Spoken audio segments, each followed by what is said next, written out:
Hello, ਸਤਿ ਸ਼੍ਰੀ ਅਕਾਲ ਸਭ ਨੂੰ। ਕੀ ਹਾਲ ਚਾਲ ਜੀ ਸਭ ਦਾ?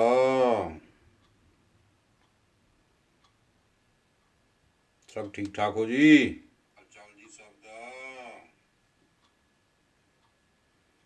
ਆਵਾਜ਼ਾਂ ਬੂਝਾ ਚੈੱਕ ਕਰੋ ਜੀ। ਠਾਕ ਹੋ ਜੀ? ਹਾਲ ਚਾਲ ਜੀ ਸਭ ਦਾ? ਆਵਾਜ਼ਾਂ ਬੂਝਾ ਚੈੱਕ ਕਰੋ ਜੀ। ਸਭ ਆਵਾਜ਼ ਸਹੀ ਆਉਂਦੀ ਹੈ ਜੀ?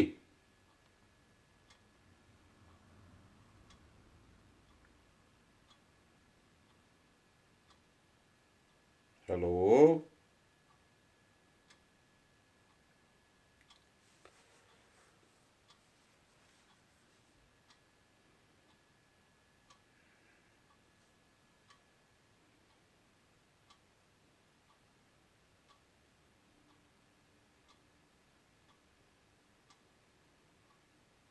ਸਤਿ ਸ਼੍ਰੀ ਅਕਾਲ।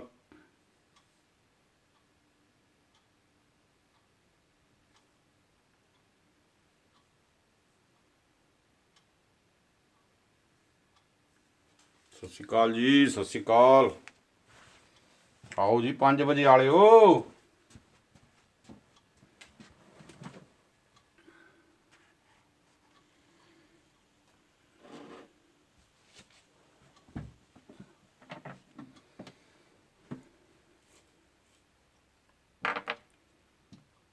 ਕਿਵੇਂ ਹੋ ਜੀ ਸਾਰੇ? ਆਵਾਜ਼ ਦੇਖ ਕੇ ਦੱਸੋ ਜੀ। 5 ਜਣੇ। ਮੰਜੂ ਪੱਟੀ ਜੀ ਸਤਿ ਸ਼੍ਰੀ ਅਕਾਲ ਜੀ, ਸਤਿ ਸ਼੍ਰੀ ਅਕਾਲ।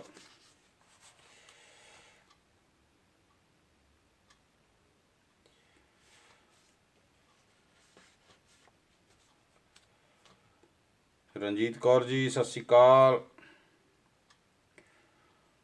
ਆਵਾਜ਼ ਦੇਖ ਕੇ ਦੱਸਿਓ ਜੀ ਜਰਾ, ਆਵਾਜ਼ ਸਹੀ ਆਉਂਦੀ ਕਿ ਨਹੀਂ? ਸਤਿ ਸ਼੍ਰੀ ਅਕਾਲ ਜੀ, ਸਤਿ ਸ਼੍ਰੀ ਅਕਾਲ।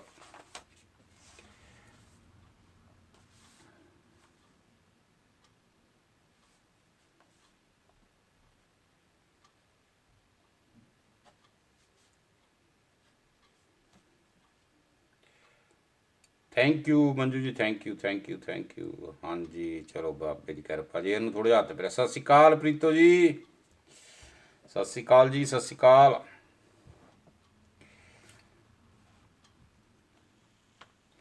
ਹੋਰ ਕੀ ਨਵੀਆਂ ਤਾਜ਼ੀਆਂ ਜੀ? ਸਭ ਠੀਕ ਠਾਕ ਹੋ ਜੀ?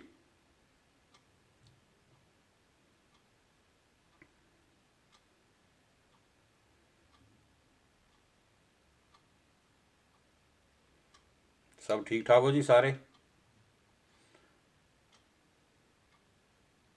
ਰੂਪੀ ਜੀ ਸਤਿ ਸ਼੍ਰੀ ਅਕਾਲ, ਸਤਿ ਸ਼੍ਰੀ ਅਕਾਲ ਰੂਪੀ ਜੀ।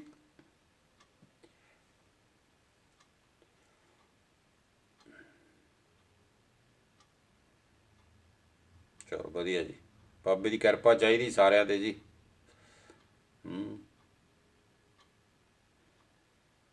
ਖੁਸ਼ ਰਿਹਾ ਕਰੋ ਸਾਰੇ ਜੀ। ਪਰਮਾਤਮਾ ਸਭ 'ਤੇ ਮਿਹਰ ਭਰਿਆ ਹੱਥ ਰੱਖੇ। ਅੱਜ ਗੁਰਦੁਆਰੇ ਗਏ ਸੀ ਜੀ ਸਾਰੇ?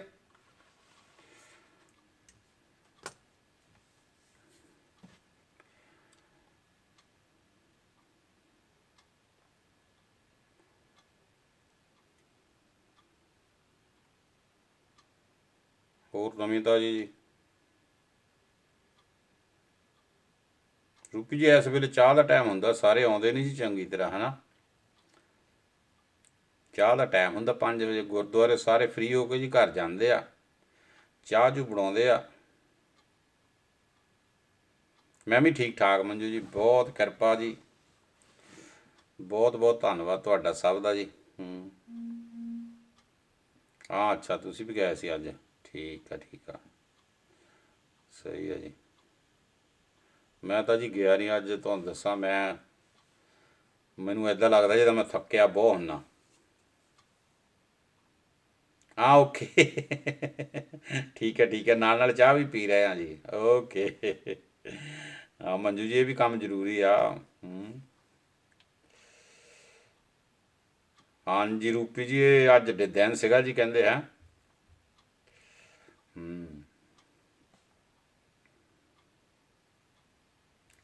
ਨਹੀਂ ਜੀ, ਡੋਲੂ ਤਾਂ ਇੱਥੇ ਪਿਆ ਜੀ, ਆ ਦੇਖੋ ਡੋਲੂ ਪਿਆ ਜੀ। ਡੋਲੂ ਕਿੱਥੇ ਛੱਡਣਾ ਜੀ, ਗਰੀਬ ਬੰਦਾ ਡੋਲੂ ਬਗੈਰ ਕਾਹਦਾ। ਬਜ਼ੁਰਗ ਬੰਦਾ ਖੁੰਡੀ ਬਗੈਰ ਕਾਹਦਾ ਜੀ, ਤੇ ਬਾਬਾ ਡੋਲੂ ਬਗੈਰ ਕਾਹਦਾ। ਇਹ ਦੋ ਹੀ ਚੀਜ਼ਾਂ ਦੀ ਬਹੁਤ ਲੋੜ ਆ ਰਣਜੀਤ ਕੌਰ ਜੀ, ਕੀ ਕਰੀਏ। ਖੁੰਡੀ ਵੀ ਮੈਂ ਤਾਂ ਲੈ ਕੇ ਰੱਖੀ ਜੀ ਪਹਿਲਾਂ ਹੀ।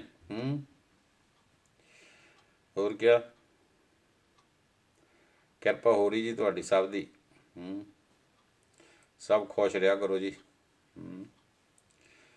ਅੱਜ ਤਾਂ ਸੱਚੀ ਪੁੱਛੋ, ਮੈਂ ਤੁਹਾਡਾ ਸਾਰਿਆਂ ਦਾ ਬਹੁਤ ਬਹੁਤ ਧੰਨਵਾਦ ਕਰਨਾ ਜੀ,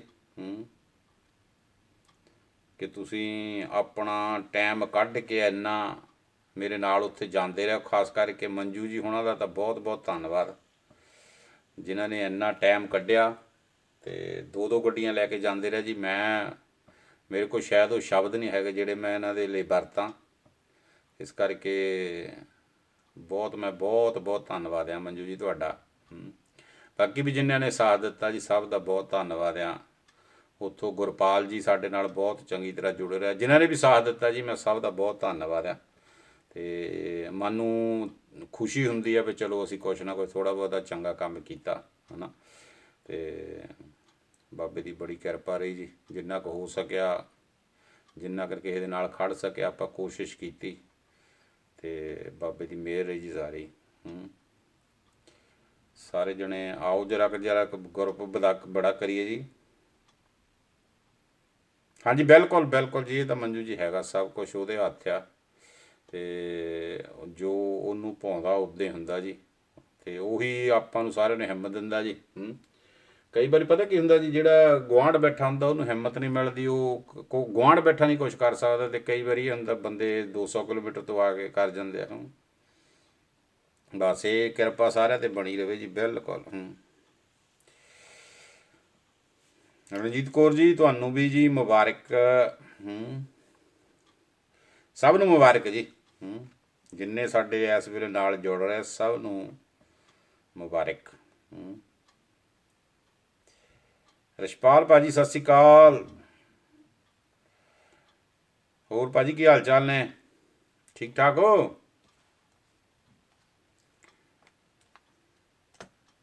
ਕੀ ਨਵੀਆਂ ਤਾਜ਼ੀਆਂ ਭਾਜੀ?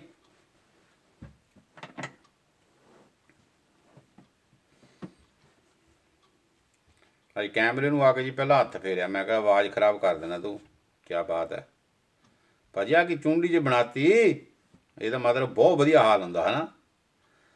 ਹਾਂ ਹਾਂਜੀ,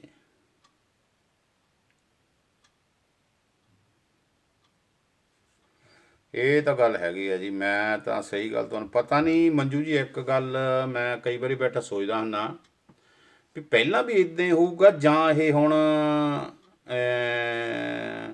ਮੀਡੀਆ, ਸੋਸ਼ਲ ਮੀਡੀਆ ਜ਼ਿਆਦਾ ਵੱਧ ਗਿਆ ਤਾਂ ਆਪਾਂ ਨੂੰ ਪਤਾ ਲੱਗ ਜਾਂਦਾ। ਜਿੱਦਾਂ ਦੇ ਹਾਲਾਤ ਆਪਾਂ ਦੇਖ ਰਹੇ ਹਾਂ, ਕਿਤੇ ਇੰਡੀਆ ਦੇ ਵਿੱਚ ਬੜੀ ਭਿਅੰਕਰ ਹਾਲਾਤ ਚੱਲ ਰਹੇ ਆ। ਬੱਬਾ ਸਿੰਘ ਗਿੱਲ ਜੀ ਸਤਿ ਸ਼੍ਰੀ ਅਕਾਲ, ਥੈਂਕ ਯੂ ਭਾਜੀ। ਅਤੇ ਇੰਡੀਆ ਦੇ ਵਿੱਚ ਦੇਖੋ ਬੰਬੇ ਕਿੰਨਾ ਪਾਣੀ, ਫਿਰ ਹਿਮਾਚਲ 'ਚ ਕੋਈ ਪਹਾੜੀ ਡਿੱਗ ਪਈ, ਕਦੇ ਕੁਛ ਹੋ ਗਿਆ, ਕਦੇ ਕੁਛ ਹੋ ਗਿਆ। ਪੱਥਰਾਂ ਦੇ ਮੀਂਹ ਪੈਣੇ ਸ਼ੁਰੂ ਹੋ ਜਾਂਦੇ, ਦੇਖੋ ਪੱਥਰ ਕਿੱਡੇ ਕਿੱਡੇ ਉੱਦਣ ਡਿੱਗੇ ਆ। ਉੱਥੇ 9 ਬੰਦੇ ਸੈਲਾਨੀ ਜਿਹੜੇ ਵਿਦੇਸ਼ੀ ਸੀ ਉਹਨਾਂ ਦੀ ਮੌਤ ਹੋ ਗਈ। ਅਤੇ ਹਰ ਪਾਸੇ ਹੀ ਭਿਅੰਕਰ ਸਮਾਂ। ਹੁਣ ਤਾਂ ਕਈ ਵਾਰੀ ਸੋਚਦੇ ਆ ਇਹ ਵੀ ਇਹ ਸੋਸ਼ਲ ਮੀਡੀਆ ਕਰਕੇ ਪਤਾ ਲੱਗੀ ਜਾਂਦਾ, ਜਾਂ ਸਾਨੂੰ ਪਹਿਲਾਂ ਵੀ ਇਹ ਕੰਮ ਹੁੰਦੇ ਸੀ, ਪਰ ਫਿਰ ਵੀ ਆਪਾਂ ਘੁੰਮਦੇ ਫਿਰਦੇ ਸੀ ਕਿਤੇ। ਗੁਰਪ੍ਰੀਤ ਨਿੱਕੀ ਸਤਿ ਸ਼੍ਰੀ ਅਕਾਲ, ਸਤਿ ਸ਼੍ਰੀ ਅਕਾਲ। ਚਲੋ ਕੋਈ ਨਹੀਂ, ਬੀਜੀ ਆ ਤਾਂ ਕੋਈ ਨਹੀਂ ਨਿੱਕੀ, ਸਭ ਕੁਛ ਦੇਖਣਾ ਪੈਂਦਾ ਪੁੱਤੂ। ਅਤੇ ਪਤਾ ਨਹੀਂ ਕੀ ਹਾਲਾਤ ਹੈ ਜੀ ਗਾਂਹ ਤੋਂ ਗਾਂਹ। ਅੱਜ ਮੈਂ ਇੱਕ ਦੇਖ ਰਿਹਾ ਸੀ ਪ੍ਰੋਗਰਾਮ, ਉਹਦੇ ਵਿੱਚ ਦੱਸਿਆ ਵੀ 11,000 ਦੇ ਕਰੀਬ ਸਾਇੰਸਦਾਨ ਹੈ ਜਿਹੜੇ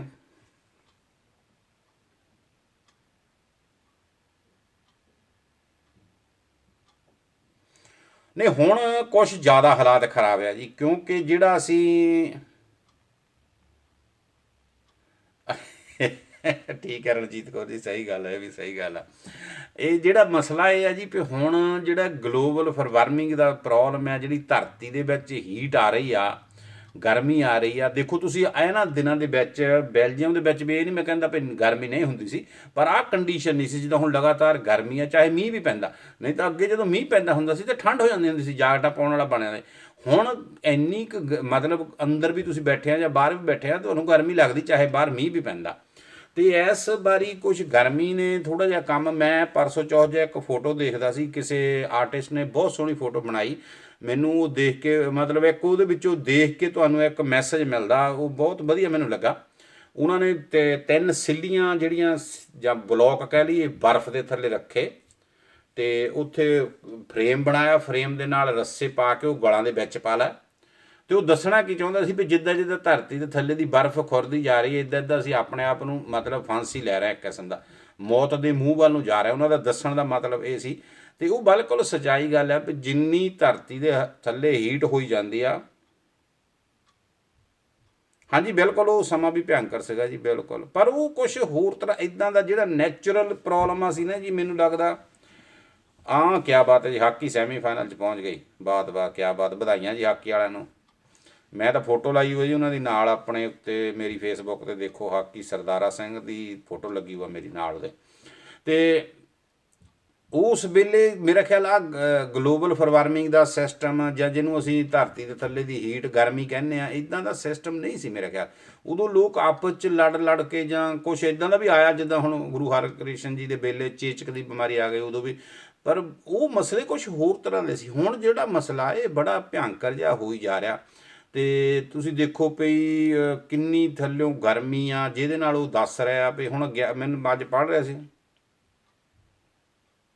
ਅੱਛਾ ਬੈਲਜੀਅਮ ਨਾਲ ਅਗਲਾ ਮੈਚ ਹੈ ਜੀ।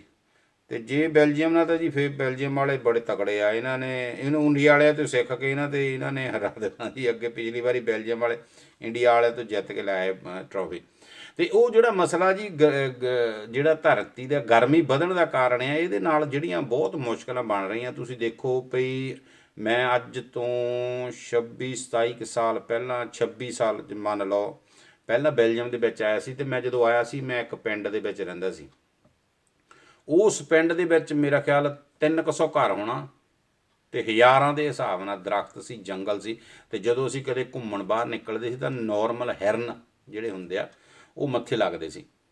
ਹੁਣ ਉਸ ਪਿੰਡ ਤੋਂ ਮੈਂ ਕੋਈ 6 ਕਿਲੋਮੀਟਰ ਬਾਹਰ ਸ਼ਹਿਰ 'ਚ ਆ ਗਿਆ, ਤੇ ਉਸ ਪਿੰਡ ਦੇ ਵਿੱਚ ਹਿਰਨ ਤਾਂ ਛੱਡੋ, ਦਰਖਤ ਨਹੀਂ ਲੱਭਦੇ, ਇੰਨੇ ਘਰ ਬਣ ਗਿਆ। ਤਾਂ ਉਹ ਪਿੰਡ ਦੇ ਵਿੱਚ ਮੈਨੂੰ ਜਦੋਂ ਚੰਗੀ ਤਰ੍ਹਾਂ ਯਾਦ ਆ 95 96 97, ਕਿਉਂਕਿ ਜਦੋਂ ਅਸੀਂ ਇੰਡੀਆ ਤੋਂ ਆਉਂਦੇ ਨਾ ਉੱਥੇ ਬਰਫ਼ ਨਹੀਂ ਦੇਖੀ ਹੁੰਦੀ, ਤੇ ਜਦੋਂ ਅਸੀਂ ਬਰਫ਼ ਪੈਣੀ ਤਾਂ ਮੈਂ ਜਾਕਟ ਪਾ ਕੇ ਤੇ ਬਾਹਰ ਨਿਕਲ ਜਾਣਾ, ਇੰਨਾ ਮਜ਼ਾ ਲੈਣਾ ਬਰਫ਼ ਦਾ। ਤੇ ਹੁਣ ਤੁਸੀਂ ਪਿਛਲੇ ਸਾਲ ਦੇਖੋ ਬਰਫ਼, ਜਾਂ ਪਿਛਲੇ 5 ਸਾਲ ਵੀ ਪਿੱਛੇ ਝਾਤੀ ਮਾਰੋ ਕਿੰਨੀ ਕੁ ਬਰਫ਼ ਪਈ ਆ। ਤੇ ਇੰਨਾ ਉਹ ਵਧੀਆ ਮਾਹੌਲ ਹੋਣਾ, ਉਹ ਸਿਰਫ ਦਰਖਤਾਂ ਦੀ ਵਜ੍ਹਾ ਦੇ ਨਾਲ ਸੀ। ਤੇ ਜਿਹੜੀਆਂ ਕੁਦਰਤੀ ਆਫਤਾਂ ਸੀ ਇਹ ਇੰਨੀਆਂ ਨਹੀਂ ਸੀ ਕਿ ਹੁਣ ਆਪਾਂ ਜਿੱਦਾਂ ਜਾ ਕੇ ਉੱਥੇ ਦੇਖਦੇ ਹਾਂ, ਉੱਥੇ ਦਰਖਤਾਂ ਦੀ ਕਮੀ ਨਹੀਂ ਹੈਗੀ, ਪਰ ਫਿਰ ਵੀ ਜਿਹੜਾ ਸਾਡਾ ਕੁਦਰਤ ਦਾ ਨਜ਼ਾਰਾ, ਉਹਦੇ ਮੁਤਾਬਕ ਅਸੀਂ ਉਹਦੇ 'ਤੇ ਹੈਵੀ ਹੋਈ ਜਾ ਰਹੇ ਹਾਂ।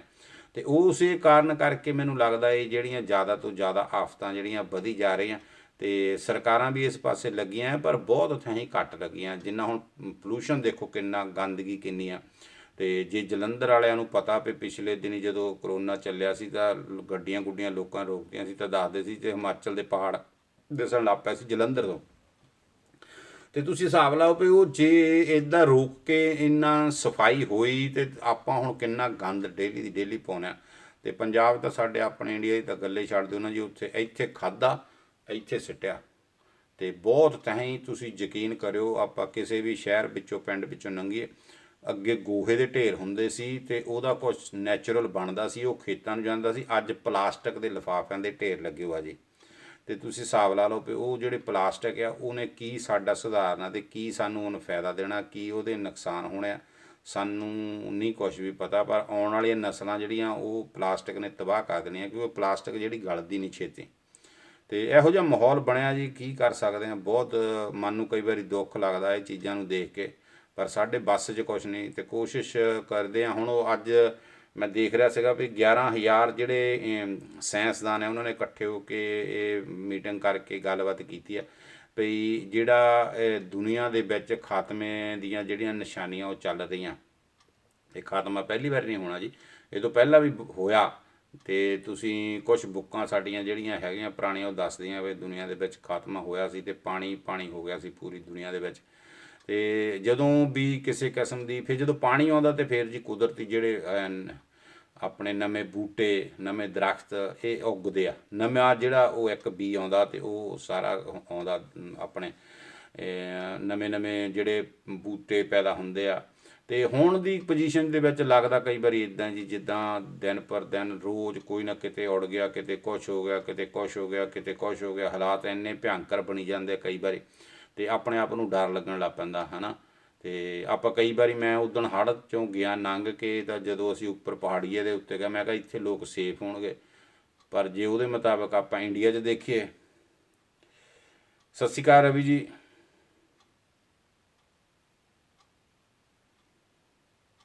ਇਹ ਤਾਂ ਹੈਗੀ ਆ ਜੀ ਗੱਲ, ਇੰਡੀਆ ਵਾਲੇ ਤਾਂ ਵਾਕਿਆ ਹੀ ਗੁੱਸਾ ਕਰਦੇ ਆ ਜੀ, ਇਹ ਤਾਂ ਗੱਲ ਹੈਗੀ ਆ। ਸਤਿ ਸ਼੍ਰੀ ਅਕਾਲ ਰਵੀ ਜੀ, ਸਤਿ ਸ਼੍ਰੀ ਅਕਾਲ। ਤੇ ਬਲਵਿੰਦਰ ਜੀ ਸਤਿ ਸ਼੍ਰੀ ਅਕਾਲ, ਸਤਿ ਸ਼੍ਰੀ ਅਕਾਲ ਜੀ। ਤੇ ਜਿਹੜਾ ਹੁਣ ਆਪਾਂ ਕਈ ਵਾਰੀ ਸੋਚਦੇ ਹਾਂ ਵੀ ਚਲੋ ਜੀ ਪਹਾੜਾਂ ਵਾਲੇ ਜਿਹੜੇ ਸੁਖੀ ਆ, ਹਾਂਜੀ ਰਵ ਇਹ ਟੱਕਰ ਤਾਂ ਫੁੱਟਬਾਲ ਉਹਦੀ ਖਾਕੀ ਦੀ ਬਹੁਤ ਸਖਤ। ਕੁਲਵਿੰਦਰ ਕੌਰ ਜੀ ਸਤਿ ਸ਼੍ਰੀ ਅਕਾਲ ਜੀ, ਸਤਿ ਸ਼੍ਰੀ ਅਕਾਲ। ਤੇ ਜਿਹੜੇ ਪਹਾੜਾਂ 'ਤੇ ਆ, ਹੁਣ ਉਹ ਦੇਖੋ ਉੱਥੇ ਮੈਂ ਇੰਡੀਆ ਦੇਖਿਆ ਤੇ ਉੱਥੇ ਪਹਾੜ ਹੋ ਗਿਆ ਜੀ, ਉਹ ਪੱਥਰ ਗਿਰ ਗਏ। ਤੇ ਫਿਰ ਬੰਦਾ ਸੇਫ ਕਿਹੜੀ ਜਗ੍ਹਾ?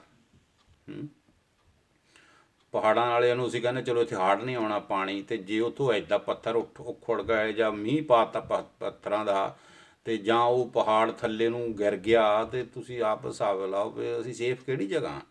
ਬਸ ਸੇਫ ਇੱਕੋ ਹੀ ਮੈਨੂੰ ਲੱਗਦਾ ਜੀ, ਰੱਬ ਦਾ ਨਾਂ ਹੀ ਆ ਬਸ। ਉੱਥੇ ਜਿੰਨਾ ਕੁ ਤੁਸੀਂ ਕਰ ਸਕਦੇ ਆ, ਬਾਕੀ ਜ਼ਿੰਦਗੀ ਦਾ ਕੋਈ ਭਰੋਸਾ ਨਹੀਂ ਤੇ ਕਿੱਦਾਂ ਦਾ ਮਾਹੌਲ ਬਣਦਾ ਹੈ ਨਾ ਜੀ। ਹਰਦੀਪ ਕੌਰ ਜੀ ਸਤਿ ਸ਼੍ਰੀ ਅਕਾਲ।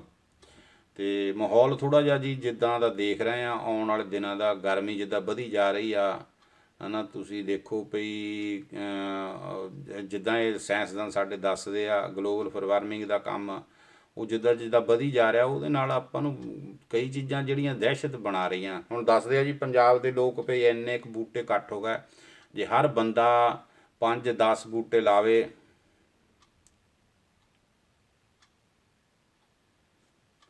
ਹਾਂਜੀ ਬਿਲਕੁਲ ਜੀ, ਕੁਦਰਤ ਨੇ ਤਾਂ ਹਜੇ ਸਹੀ ਗੱਲ ਆ ਕੁਛ ਵੀ ਨਹੀਂ ਦਿਖਾਇਆ। ਅਸੀਂ ਇਸ ਚੀਜ਼ ਨੂੰ ਸਮਝਣਾ ਸਾਡੇ ਲਈ ਚਾਹੀਦਾ। ਕਹਿੰਦੇ ਆ ਵੀ ਜੇ ਇੰਡੀਆ ਦੇ ਵਿੱਚ ਇੰਨੇ ਕੁ ਪੌਦੇ ਘੱਟ ਆ, ਤੇ ਜੇ ਅਸੀਂ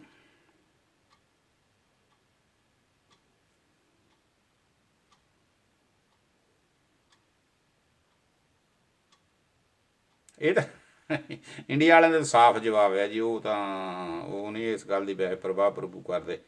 ਤੇ ਉਹ 3 ਕੁ ਦਿਨ ਪ੍ਰਵਾਹ ਕਰਦੇ ਜੀ ਸਿਰਫ, ਜਦੋਂ ਕੋਈ ਮਸਲਾ ਪੈਂਦਾ ਉਸ 3 ਦਿਨ ਤੋਂ ਬਾਅਦ ਫਿਰ ਉਹ ਭੁੱਲ ਜਾਂਦੇ ਆ ਛੇਤੀ। ਤੇ ਉੱਥੇ ਦੀਆਂ ਸਰਕਾਰਾਂ ਵੀ ਇੱਦਾਂ ਆ ਜੀ। ਪਰਮਜੀਤ ਕੌਰ ਭੈਣ ਜੀ ਸਤਿ ਸ਼੍ਰੀ ਅਕਾਲ ਜੀ, ਸਤਿ ਸ਼੍ਰੀ ਅਕਾਲ। ਹੋਰ ਭੈਣ ਜੀ ਠੀਕ ਠਾਕ ਹੋ? ਤੇ ਸਾਡੇ ਜਿਹੜੇ ਆ ਇੱਥੇ ਦੀਆਂ ਹਜੇ ਸਰਕਾਰਾਂ, ਜੇ ਕੋਈ ਇਦਾਂ ਦੀ ਗੱਲਬਾਤ ਹੁੰਦੀ ਹੈ ਉਹਦੇ 'ਤੇ ਆਉਣ ਵਾਲੀਆਂ ਆਫਤਾਂ ਵਾਸਤੇ ਪਹਿਲਾਂ ਉਹਦੇ ਉੱਤੇ ਕਰਨ ਲੱਗ ਪੈਂਦੇ ਆ ਵਿਚਾਰ, ਵਿਚਾਂਦਰੇ ਪਏ ਇਹਨਾਂ ਨੂੰ ਕਿੱਦਾਂ ਰੋਕਿਆ ਜਾ ਸਕਦਾ। ਪਰ ਇੰਡੀਆ ਵਾਲੇ 3 ਕੁ ਦਿਨ ਦਾ ਵੱਧ ਤੋਂ ਵੱਧ ਮਸਲਾ ਹੁੰਦਾ ਜੀ, ਜਿਹਦੇ 'ਤੇ ਆਫਤ ਆਈ ਉਹਦੇ ਲਈ ਵੀ ਤੇ ਸਰਕਾਰ ਵਾਸਤੇ ਵੀ। ਬਸ ਉਹ ਥੋੜ੍ਹਾ ਬਹੁਤਾ ਦੇਖਦੇ ਆ, ਤੇ ਉਹ ਤੋਂ ਬਾਅਦ ਫਿਰ ਉਹ ਕਹਾਣੀ ਜਿਹੜੀ ਆ ਉਹ ਗੋਲ ਹੋ ਜਾਂਦੀ ਆ। ਨਾ ਤਾਂ ਜਿਹਦੇ 'ਤੇ ਆਫਤ ਆਈ ਆ ਉਹ, ਵਾਹਿਗੁਰੂ ਜੀ ਕਾ ਖਾਲਸਾ ਵਾਹਿਗੁਰੂ ਜੀ ਕੀ ਫਤਿਹ ਬਲਵਿੰਦਰ ਜੀ। ਤੇ ਨਾ ਉਹ ਆਫਤ ਵੱਲ ਫਿਰ ਜ਼ਿਆਦਾ ਧਿਆਨ ਦਿੰਦੇ, ਤੇ ਨਾ ਉਹ ਸਰਕਾਰ ਮੁੜ ਕੇ ਧਿਆਨ ਦਿੰਦੀ ਆ, ਤੇ ਉਹ ਉੱਥੇ ਕਿ ਕੰਮ ਹੋ ਜਾਂਦਾ। ਤੁਸੀਂ ਕਈ ਵਾਰੀ ਦੇਖਿਆ ਹੋਊਗਾ ਜਦੋਂ ਆਪਾਂ ਦਿੱਲੀ ਤੋਂ ਬਾਹਰ ਨਿਕਲਦੇ ਜਾਂ ਦਿੱਲੀ ਨੂੰ ਆਉਂਦੇ ਆ ਏਅਰਪੋਰਟ ਨੂੰ, ਤੇ ਜਦੋਂ ਉੱਧਰੋਂ ਪੰਜਾਬ ਵੱਲੋਂ ਮੈਂ ਦੱਸਦਾ, ਜਦੋਂ ਆਉਂਦੇ ਆ ਤਾਂ ਖੱਬੇ ਪਾਸੇ ਇੱਕ ਬਹੁਤ ਵੱਡਾ ਗਰਾ ਸਮਝਦੇ, ਗਰਾ ਇੱਕ ਪਹਾੜ ਬਣਿਆ ਪਿਆ। ਉਹ ਪਹਾੜ ਸਾਰਾ ਜੀ ਦਿੱਲੀ ਦੇ ਕੂੜੇ ਦਾ ਆ, ਤੇ ਉਹਦੇ ਕਈ ਥਾਵਾਂ ਦੇ ਉੱਤੇ ਅੱਗ ਲਾਈ ਹੁੰਦੀ ਆ। ਮਤਲਬ ਉਹ ਪਲਾਸਟਿਕ ਦੇ ਲਿਫਾਫੇ ਸਮਝ ਲਓ ਜਾਂ ਕੀ ਸਮਝ ਲਓ। ਤੇ ਉਹ ਇੰਨਾ ਉੱਚਾ ਇਸ ਵੇਲੇ ਹੋ ਚੁੱਕਾ ਵੀ ਉਹ ਮੇਰਾ ਖਿਆਲ ਹੈ ਇੱਕ ਜਗ੍ਹਾ ਤੋਂ ਇਦਾਂ ਦੀ ਕੰਡੀਸ਼ਨ ਬਣ ਜਾਂਦੀ ਵੀ ਉਹ ਪਹਾੜਾਂ, ਉਹ ਇੱਕ ਬੱਦਲਾਂ ਨੂੰ ਲੱਗਣ ਵਾਲੀ ਕੰਡੀਸ਼ਨ ਹੈ, ਇੰਨਾ ਉੱਚਾ ਹੋਇਆ। ਤੇ ਉਹਦੇ ਤੁਸੀਂ ਦੇਖੋਗੇ ਵੱਖ-ਵੱਖ ਤਹਿਾਂ ਤੋਂ ਧੂੰਆਂ ਨਿਕਲਦਾ। ਜਦੋਂ ਅਸੀਂ ਸਿੰਘੂ ਬਾਰਡਰ ਤੋਂ ਥੋੜ੍ਹੇ ਜਿਹਾ ਅੱਗੇ ਆਉਣਾ ਤਾਂ ਉਹ ਤੁਹਾਨੂੰ ਖੱਬੇ ਪਾਸੇ ਆਮ ਦਿਸ ਜਾਂਦਾ। ਹਾਂਜੀ ਹਾਂਜੀ, ਇੰਡੀਆ ਦੇ ਵਿੱਚ ਆ ਜੀ ਕੂੜੇ ਦਾ ਢੇਰ। ਤੇ ਜਦੋਂ ਤੁਸੀਂ ਦੇਖਦੇ ਹੋ ਤੇ ਅੱਗ ਲੱਗੀ ਹੋਆ, ਤੇ ਉਹ ਤੁਸੀਂ ਦੇਖੋ ਵੀ ਉਹ ਦਿੱਲੀ 'ਚ ਸਭ ਤੋਂ ਜ਼ਿਆਦਾ ਪ੍ਰਦੂਸ਼ਣ ਆ, ਹੈ ਨਾ। ਤੇ ਉਹ ਜਿਹੜੇ ਢੇਰ ਆ ਉਹ ਅਕਸਰ ਸਾਨੂੰ ਕੀ ਦੱਸ ਰਿਹਾ ਆ? ਆਉਣ ਵਾਲਾ ਜਿਹੜਾ ਸਾਡਾ ਫਿਊਚਰ ਆ ਉਹ ਸੇਫ ਦੱਸ ਰਿਹਾ ਜਾਂ? ਹਾਂਜੀ ਮੈਂ ਤੁਹਾਨੂੰ ਦੱਸਦਾ ਜੀ ਮੰਜੂ ਜੀ, ਮੈਂ ਚਲੋ ਇਹ ਤਾਂ ਗੱਲ ਹੁਣ ਦੱਬਣੀ ਚਾਹੁੰਦਾ ਸੀ, ਕਿਉਂਕਿ ਮੇਰੇ ਨਾਲ ਗੋਰੇ ਜਾਂਦੇ ਆ, ਤੇ ਜਦੋਂ ਉੱਥੋਂ ਅਸੀਂ ਲੰਘਦੇ ਆ ਨਾ ਤਾਂ ਉਹ ਮੈਨੂੰ ਪੁੱਛਦੇ ਆ। ਤੇ ਕੁਦਰਤੀ ਮੇਰੇ ਕੋਲ ਇੱਕ ਸੌਖਾ ਜਿਹਾ ਜਵਾਬ ਹੁੰਦਾ, ਜਦੋਂ ਨਾ ਇਹ ਨਾ ਇੱਥੇ ਬੈਲਜੀਅਮ ਦੇ ਵਿੱਚ ਕਣਕ ਵੱਢ ਹੁੰਦੀ ਆ, ਉਹ ਤੋਂ ਬਾਅਦ ਇਹ ਨਾ ਉਹ ਆਪਣੇ ਜਿਹੜੇ ਗੋਹੇ ਦਾ ਘੋਲ ਬਣਾ ਕੇ ਸੜਕ ਉਹਦੇ ਵਿੱਚ ਆਪਣੇ ਖੇਤਾਂ 'ਚ ਪਾਉਂਦੇ ਆ, ਅਤੇ ਉਹਦੇ ਨਾਲ ਕੀ ਹੁੰਦਾ ਫਿਰ ਉਹਦੀ ਵੀ ਬਦਬੂ ਬਹੁਤ ਆਉਂਦੀ। ਪਰ ਇਹਨਾਂ ਦਾ ਗੋਹਾ ਸੜਕਾਂ 'ਤੇ ਨਹੀਂ ਪਿਆ, ਇਹਨਾਂ ਨੇ ਉਹ ਬਣਾਇਆ ਵਾ ਸਿਸਟਮ, ਉੱਥੇ ਘੋਲਦੇ ਆ, ਘੋਲ ਕੇ ਸਾਰਾ ਉਹਨੂੰ ਕਰਦੇ ਆ। ਅਤੇ ਫਿਰ ਮੈਂ ਇਹਨਾਂ ਨੂੰ ਉੱਥੇ ਜਿਹੜੇ ਗੋਰੇ ਆ, ਹਾਂਜੀ ਹਾਂਜੀ ਹਾਂਜੀ ਬਿਲਕੁਲ ਇਹ ਗੱਲ ਰਣਜੀਤ ਕੌਰ ਜੀ ਤੁਹਾਡੀ ਸਹੀ ਆ। ਅਤੇ ਫਿਰ ਉਹਨਾਂ ਨੂੰ ਇਹ ਕਹਿ ਦਿੱਤਾ ਜੀ ਹਾਂ ਸਾਡੇ ਵੀ ਸਤਿ ਸ਼੍ਰੀ ਅਕਾਲ ਗੁਰਪਾਲ ਜੀ, ਸਤਿ ਸ਼੍ਰੀ ਅਕਾਲ, ਸਤਿ ਸ਼੍ਰੀ ਅਕਾਲ, ਬਹੁਤ ਧੰਨਵਾਦ ਤੁਹਾਡਾ ਜੀ, ਤੁਸੀਂ ਅੱਜ ਸਾਡੇ ਨਾਲ ਸ਼ਾਮਲ ਹੋਏ, ਬਹੁਤ ਬਹੁਤ ਤੁਹਾਡਾ ਧੰਨਵਾਦ। ਅਤੇ ਉਹ ਜਿਹੜਾ ਉਹਦੀ ਗੰਦਗੀ ਉੱਥੇ ਵੀ, ਇੱਥੇ ਵੀ ਬੈਲਜੀਅਮ ਦੇ ਵਿੱਚ ਵੀ ਜੇ ਤੁਸੀਂ ਪਿੰਡਾਂ 'ਚ ਰਹਿੰਦੇ ਆ, ਦੇਖੋ ਤੁਸੀਂ ਕਈ ਵਾਰੀ ਉਹ ਟਰੈਕਟਰ ਨਾਲ ਸਪਰੇਅ ਕਰਦੇ ਆ ਤਾਂ ਉਹਦੀ ਬੜੀ ਗੰਦੀ ਬਦਬੂ ਹੁੰਦੀ ਆ। ਅਤੇ ਉੱਥੇ ਫਿਰ ਅਸੀਂ ਇਹੀ ਝੂਠ ਬੋਲੀਦਾ ਜੀ ਵੀ ਨਹੀਂ ਨਹੀਂ ਇੱਥੇ ਕਿਤੇ ਸਪਰੇਅ ਹੁੰਦੀ ਹੋਣੀ ਆ, ਪਰ ਸਾਨੂੰ ਆਪਣੇ ਆਪ ਨੂੰ ਅਸੀਂ ਮਹਿਸੂਸ ਕਰਦੇ ਪਏ ਕਿਉਂ ਝੂਠ ਬੋਲਦੇ ਹਾਂ ਅਸੀਂ ਆਪਣੇ ਦੇਸ਼ ਦੀ ਇੱਜ਼ਤ ਬਣਾਉਣ ਦੀ ਖਾਤਰ। ਮਤਲਬ ਇੱਦਾਂ ਦੇ ਹਾਲਾਤ, ਉੱਥੇ ਗੰਦੀ ਬਦਬੂ ਇੰਨੀ ਆਉਂਦੀ ਆ। ਤੁਹਾਡੀ ਮੰਜੂ ਜੀ ਬਿਲਕੁਲ ਗੱਲ ਸਹੀ ਆ ਵੀ ਉੱਥੇ ਇੰਨੀ ਗੰਦੀ ਬਦਬੂ ਆਉਂਦੀ ਆ, ਉਹ ਕੂੜਾ ਸੜਦਾ, ਉਹ ਪਲਾਸਟਿਕ ਸੜਦੀ ਆ, ਪਰ ਉਹਦੇ ਬਾਰੇ ਮੈਨੂੰ ਨਹੀਂ ਲੱਗਦਾ ਕੋਈ ਸਾਡੀ ਸਰਕਾਰ ਜਾਂ ਕੋਈ ਸਾਡੇ ਲੀਡਰ ਉਹ ਸੰਬੰਧ ਦੇ ਵਿੱਚ ਇਹ ਕੁਛ ਜ਼ਿਆਦਾ ਉਹ ਹੋਣ, ਜਾਗਰੂਕ ਹੋਣ, ਨਹੀਂ ਕੁਛ ਨਹੀਂ ਹੈਗਾ ਇੱਦਾਂ। ਜਸਦੀਪ ਜੀ ਸਤਿ ਸ਼੍ਰੀ ਅਕਾਲ, ਸਤਿ ਸ਼੍ਰੀ ਅਕਾਲ ਭਾਅ ਜੀ, ਵਾਹਿਗੁਰੂ ਜੀ ਕਾ ਖਾਲਸਾ ਜੀ, ਵਾਹਿਗੁਰੂ ਜੀ ਕੀ ਫਤਿਹ। ਬਰੂਸਲ ਪੰਜਾਬੀ। ਅਤੇ ਉਹ ਮਤਲਬ ਇੰਨੀ ਗੰਦੀ ਬਦਬੂ ਆਉਂਦੀ ਉੱਥੇ, ਸਾਰਾ ਕੁਛ ਇਹ ਹੋ ਹੀ ਜਾਂਦਾ, ਅਤੇ ਫਿਰ ਅਸੀਂ ਕਿੱਥੋਂ ਗਲੋਬਲ ਵਾਰਮਿੰਗ ਦੀਆਂ ਘੱਟ ਕਰਨ ਦੀਆਂ ਗੱਲਾਂ ਕਰ ਲਵਾਂਗੇ, ਜੋ ਮਰਜ਼ੀ ਕਹੀ ਜਾਏ। ਅਤੇ ਉੱਥੇ ਕਿੰਨੇ ਦਰੱਖਤ ਵੱਢ ਕੇ ਸਿੱਟੀ ਜਾਂਦੀ, ਮੈਨੂੰ ਨਹੀਂ ਲੱਗਦਾ ਕੋਈ ਵੀ ਇਸ ਪਾਸੇ ਧਿਆਨ ਦਿੰਦਾ ਹੋਊਗਾ ਵੀ ਉਹ ਜਿਹੜੇ ਦਰੱਖਤ ਆ ਜਿਹੜੇ ਲਾਏ ਜਾਣ ਅਤੇ ਉਹਨਾਂ ਬਾਰੇ ਕਿਸੇ ਕਿਸਮ ਦਾ ਸੋਚਿਆ ਜਾਵੇ। ਇਸ ਮਾਮਲੇ ਦੇ ਵਿੱਚ ਕੋਈ ਮਤਲਬ ਨਹੀਂ ਹੈਗਾ ਕਿਸੇ ਨੂੰ, ਸਭ ਆਪਣੇ ਆਪਣੇ ਰੰਗ ਦੇ ਵਿੱਚ ਲੱਗੇ ਆ।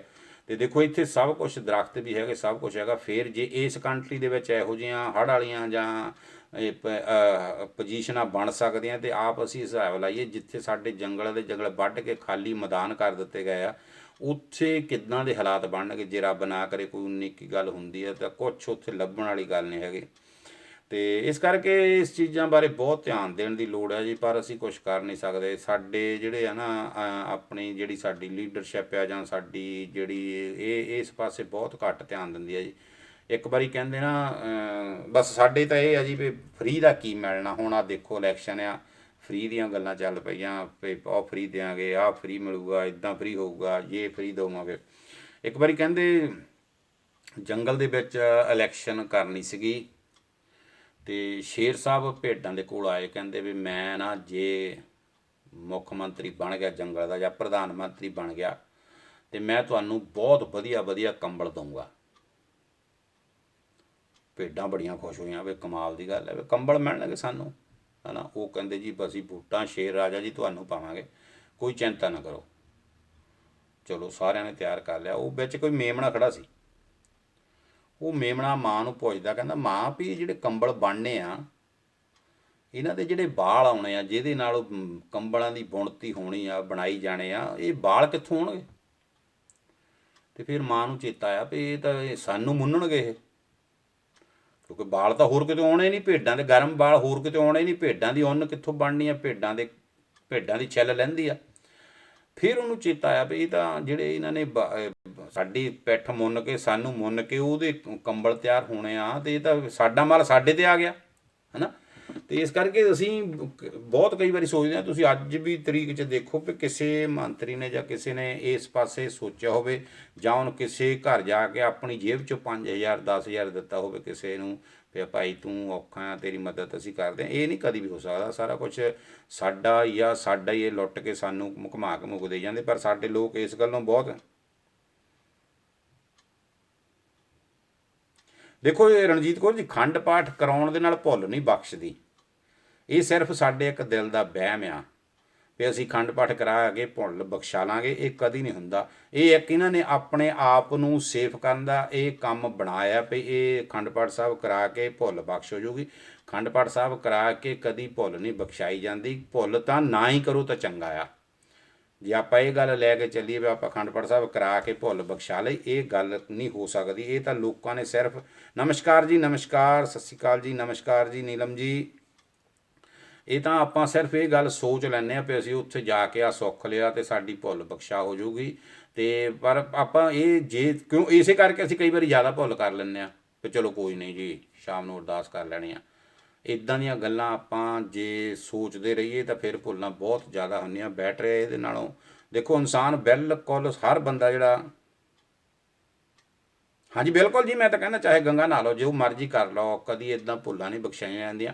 ਪਰ ਅਸੀਂ ਲੋਕਾਂ ਨੇ ਇੱਕ ਇਹ ਧਾਰਨਾ ਬਣਾਈ ਆ ਵੀ ਅਰਦਾਸ ਕਰ ਲਓ ਤੇ ਸਾਡੀ ਭੁੱਲ ਬਖਸ਼ ਹੁੰਦੀ ਆ। ਭੁੱਲ ਬਖਸ਼ ਹੁੰਦੀ ਆ ਜਿਹੜੀ ਅਣਜਾਣ ਪੁਣੇ ਦੇ ਵਿੱਚ ਕੀਤੀ ਹੋਵੇ, ਜਿਹਦਾ ਸਾਨੂੰ ਪਤਾ ਨਾ ਹੋਵੇ, ਗਲਤੀ ਨਾ ਹੋ ਜਾਵੇ, ਉਹ ਭੁੱਲ ਨਹੀਂ ਹੁੰਦੀ ਉਹਨੂੰ।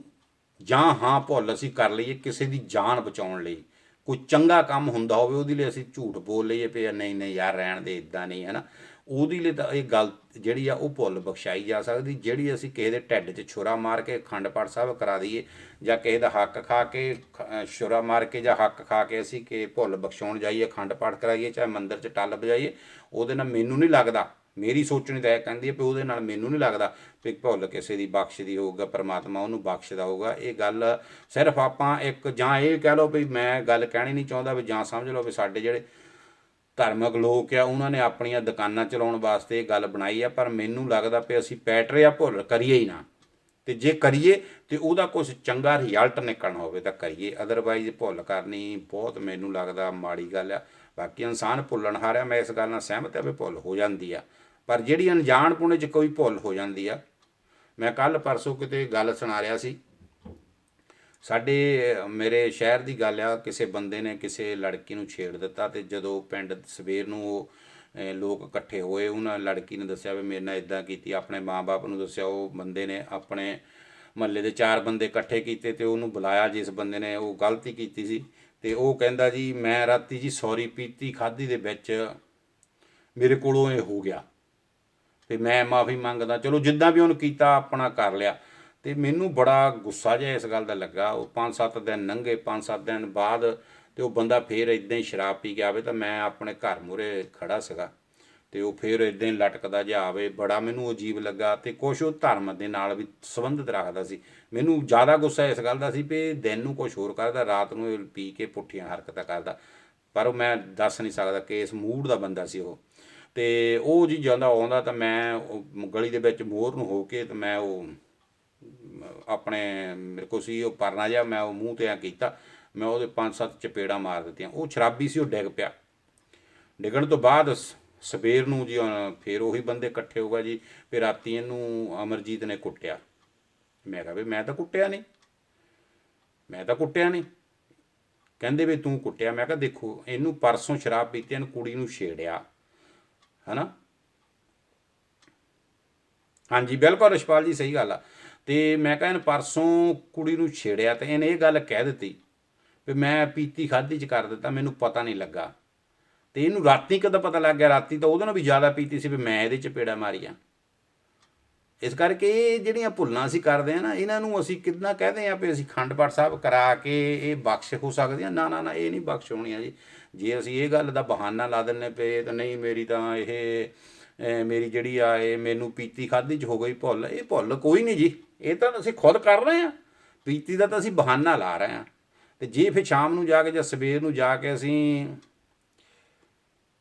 ਹਾਂਜੀ ਬਿਲਕੁਲ ਰੱਬ ਕੋਲੋਂ ਡਰ ਕੇ ਰਹਿਣਾ ਚਾਹੀਦਾ ਜੀ। ਇਹ ਗੱਲ ਬਹੁਤ ਜ਼ਰੂਰੀ ਆ, ਸਾਨੂੰ ਕੋਸ਼ਿਸ਼ ਕਰਨੀ ਚਾਹੀਦੀ ਹੈ। ਮੈਂ ਤਾਂ ਫੇਰ ਵੀ ਕਹਿੰਦਾ ਜੀ ਅਸੀਂ ਕਰ ਸਕਦੇ ਹਾਂ ਭੁੱਲ, ਕੋਈ ਬੜੀ ਗੱਲ ਨਹੀਂ, ਭੁੱਲ ਕੀਤੀ ਜਾ ਸਕਦੀ, ਭੁੱਲ ਹੋ ਸਕਦੀ ਆ। ਅਸੀਂ ਕੋਈ ਰੱਬ ਦੇ ਮੁਕਾਬਲੇ ਨਹੀਂ ਹੋ ਸਕਦੇ। ਕਈ ਵਾਰੀ ਅਣਜਾਣ ਪੁਣ ਦੇ ਵਿੱਚ ਹੋ ਜਾਂਦੀ ਆ, ਪਰ ਉਹ ਬਖਸ਼ਣਯੋਗ ਆ। ਜਿਹੜੀ ਅਸੀਂ ਜਾਣ ਕੇ ਕਰਦੇ ਆ, ਜੇ ਅਸੀਂ ਕਹਿ ਦਈਏ ਜੀ ਉਹ ਫਲਾਣੇ ਦੀ ਕੁੜੀ ਆ ਤੇ ਮੈਂ ਉਹ ਆਹ ਕਰਨਾ ਜੇ ਕਰਨਾ, ਤੇ ਇਹ ਭੁੱਲ ਆ। ਇਹ ਕੀ ਆ, ਹੋਰ ਕੀ ਆ? ਤੁਸੀਂ ਸਭ ਨੂੰ ਆਪਣੇ ਭੈਣਾਂ ਭਰਾਵਾਂ ਵਾਂਗੂ ਨਹੀਂ ਮਿਲਦੇ, ਇਹ ਵੀ ਇੱਕ ਭੁੱਲ ਆ। ਹਾਂਜੀ ਕਮਲ ਭਾਜੀ ਸਤਿ ਸ਼੍ਰੀ ਅਕਾਲ, ਕਿਵੇਂ ਹੋ ਮਹਾਰਾਜ? ਤੇ ਇਹ ਜਿਹੜੀਆਂ ਗੱਲਾਂ ਹੈ, ਜੇ ਆਪਾਂ ਇਹ ਇੱਦਾਂ ਦੀਆਂ ਭੁੱਲਾਂ ਕਿੱਥੇ ਬਖਸ਼ ਹੋਣਗੀਆਂ ਜੀ?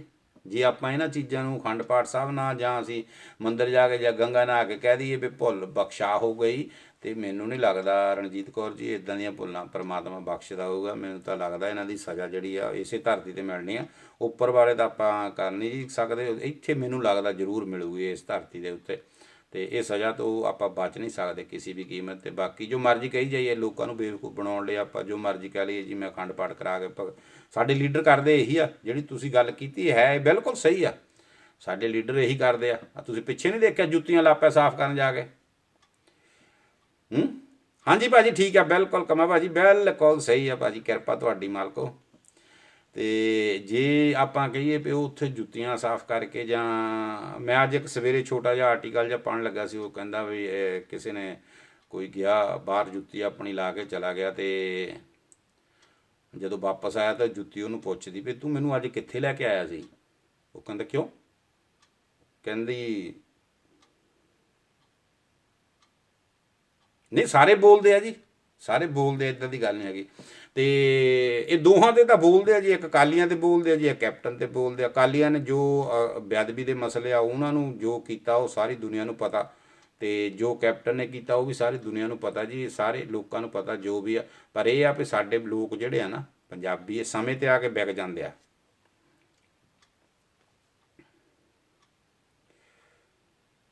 ਹਾਂਜੀ, ਤੇ ਉਹ ਕਹਿੰਦਾ ਮੈਂ ਜੋੜੇ ਮੈਨੂੰ ਕਹਿੰਦਾ ਪੁੱਛਣ ਲੱਗੇ ਵੀ ਤੂੰ ਸਾਨੂੰ ਕਿੱਥੇ ਲਿਆ ਸੀ, ਅੱਜ ਸਾਡਾ ਬੜਾ ਮਾਣ ਸਤਿਕਾਰ ਕੀਤਾ ਗਿਆ, ਜਿਹੜਾ ਆਵੇ ਚੱਕ ਕੇ ਮੱਥੇ ਨੂੰ ਲਾਵੇ, ਸਾਨੂੰ ਜਿਹੜਾ ਆਵੇ ਚੱਕ ਕੇ ਮੱਥੇ ਨੂੰ ਲਾਵੇ। ਉਹ ਕਹਿੰਦਾ ਮੈਂ ਸੋਚਾਂ 'ਚ ਪੈ ਗਿਆ ਭਈ ਇਹ ਕੀ ਗੱਲ ਕਰਦਾ ਜੁੱਤੀ, ਅੱਜ ਮੈਨੂੰ ਕੀ ਸਵਾਲ ਪੁੱਛ ਰਹੀ ਆ। ਮਤਲਬ ਉਹ ਜੁੱਤੀ ਨੇ ਪੁੱਛਣਾ ਸੀ ਕਿ ਇੱਕ ਕਹਾਣੀ ਬਣੀ ਆ ਵੀ ਪਤਾ ਨਹੀਂ ਕਿਹੜੀ ਜਗ੍ਹਾ 'ਤੇ ਤੂੰ, ਉਹ ਕਹਿੰਦੇ ਉਹਨੇ ਫਿਰ ਉਹਨੂੰ ਜਵਾਬ ਦਿੱਤਾ ਵੀ ਜਦੋਂ ਇਸ ਜਗ੍ਹਾ 'ਤੇ ਜਿੱਥੇ ਮੈਂ ਤੈਨੂੰ ਲੈ ਕੇ ਆਇਆ ਨਾ, ਇੱਥੇ ਹਰ ਚੀਜ਼ ਦਾ ਸਤਿਕਾਰ ਆ। ਪਰ ਦੂਜੇ ਪਾਸੇ ਤੁਸੀਂ ਦੇਖ ਲਓ, ਪਾਣੀ ਦੀ ਟੈਂਕੀ ਕੋਈ ਸ਼ਹਿਰ ਦੇ ਵਿੱਚ ਰੱਖਦਾ ਨਾ ਜੀ ਠੰਡਾ ਪਾਣੀ ਪੀਣ ਲਈ, ਤੇ ਗਲਾਸ ਨੂੰ ਸੰਗਲੀ ਲਾਉਣੀ ਪੈਂਦੀ ਆ। ਇਹ ਸਾਡੀ ਇਮਾਨਦਾਰੀ ਆ ਜੀ। ਪਾਣੀ ਦਾ ਜੇ ਹਾਂਜੀ ਬਿਲਕੁਲ ਇਹਨੇ ਸਭ ਕਰਾਇਆ ਕਮਲ ਭਾਜੀ, ਮੈਂ ਇਹੀ ਦੱਸ ਰਿਹਾ ਵੀ ਇਹਨਾਂ ਨੇ ਸਭ ਕੁਝ ਖੁਦ ਕਰਵਾਇਆ। ਇਹ ਲੋਕ ਚੋਰ ਆ, ਤੇ ਜੇ ਅਸੀਂ ਕਹੀਏ ਅਖੰਡ ਪਾਠ ਸਾਹਿਬ ਨਾਲ ਇਹਨਾਂ ਦਾ ਮਸਲਾ ਹੱਲ ਹੋ ਜੂ, ਕਦੀ ਵੀ ਨਹੀਂ ਹੋ ਸਕਦਾ। ਇਹ ਚੋਰ ਲੋਕ ਆ, ਇਹਨਾਂ ਨੂੰ ਸਿਰਫ ਇੱਕੋ ਹੀ ਚੀਜ਼ ਦਾ ਪਤਾ ਵੀ ਸਾਡੀ ਕੁਰਸੀ ਕਿੱਦਾਂ ਵੱਜਦੀ, ਬਾਕੀ ਇਹਨਾਂ ਨੂੰ ਕੁਛ ਨਹੀਂ ਪਤਾ।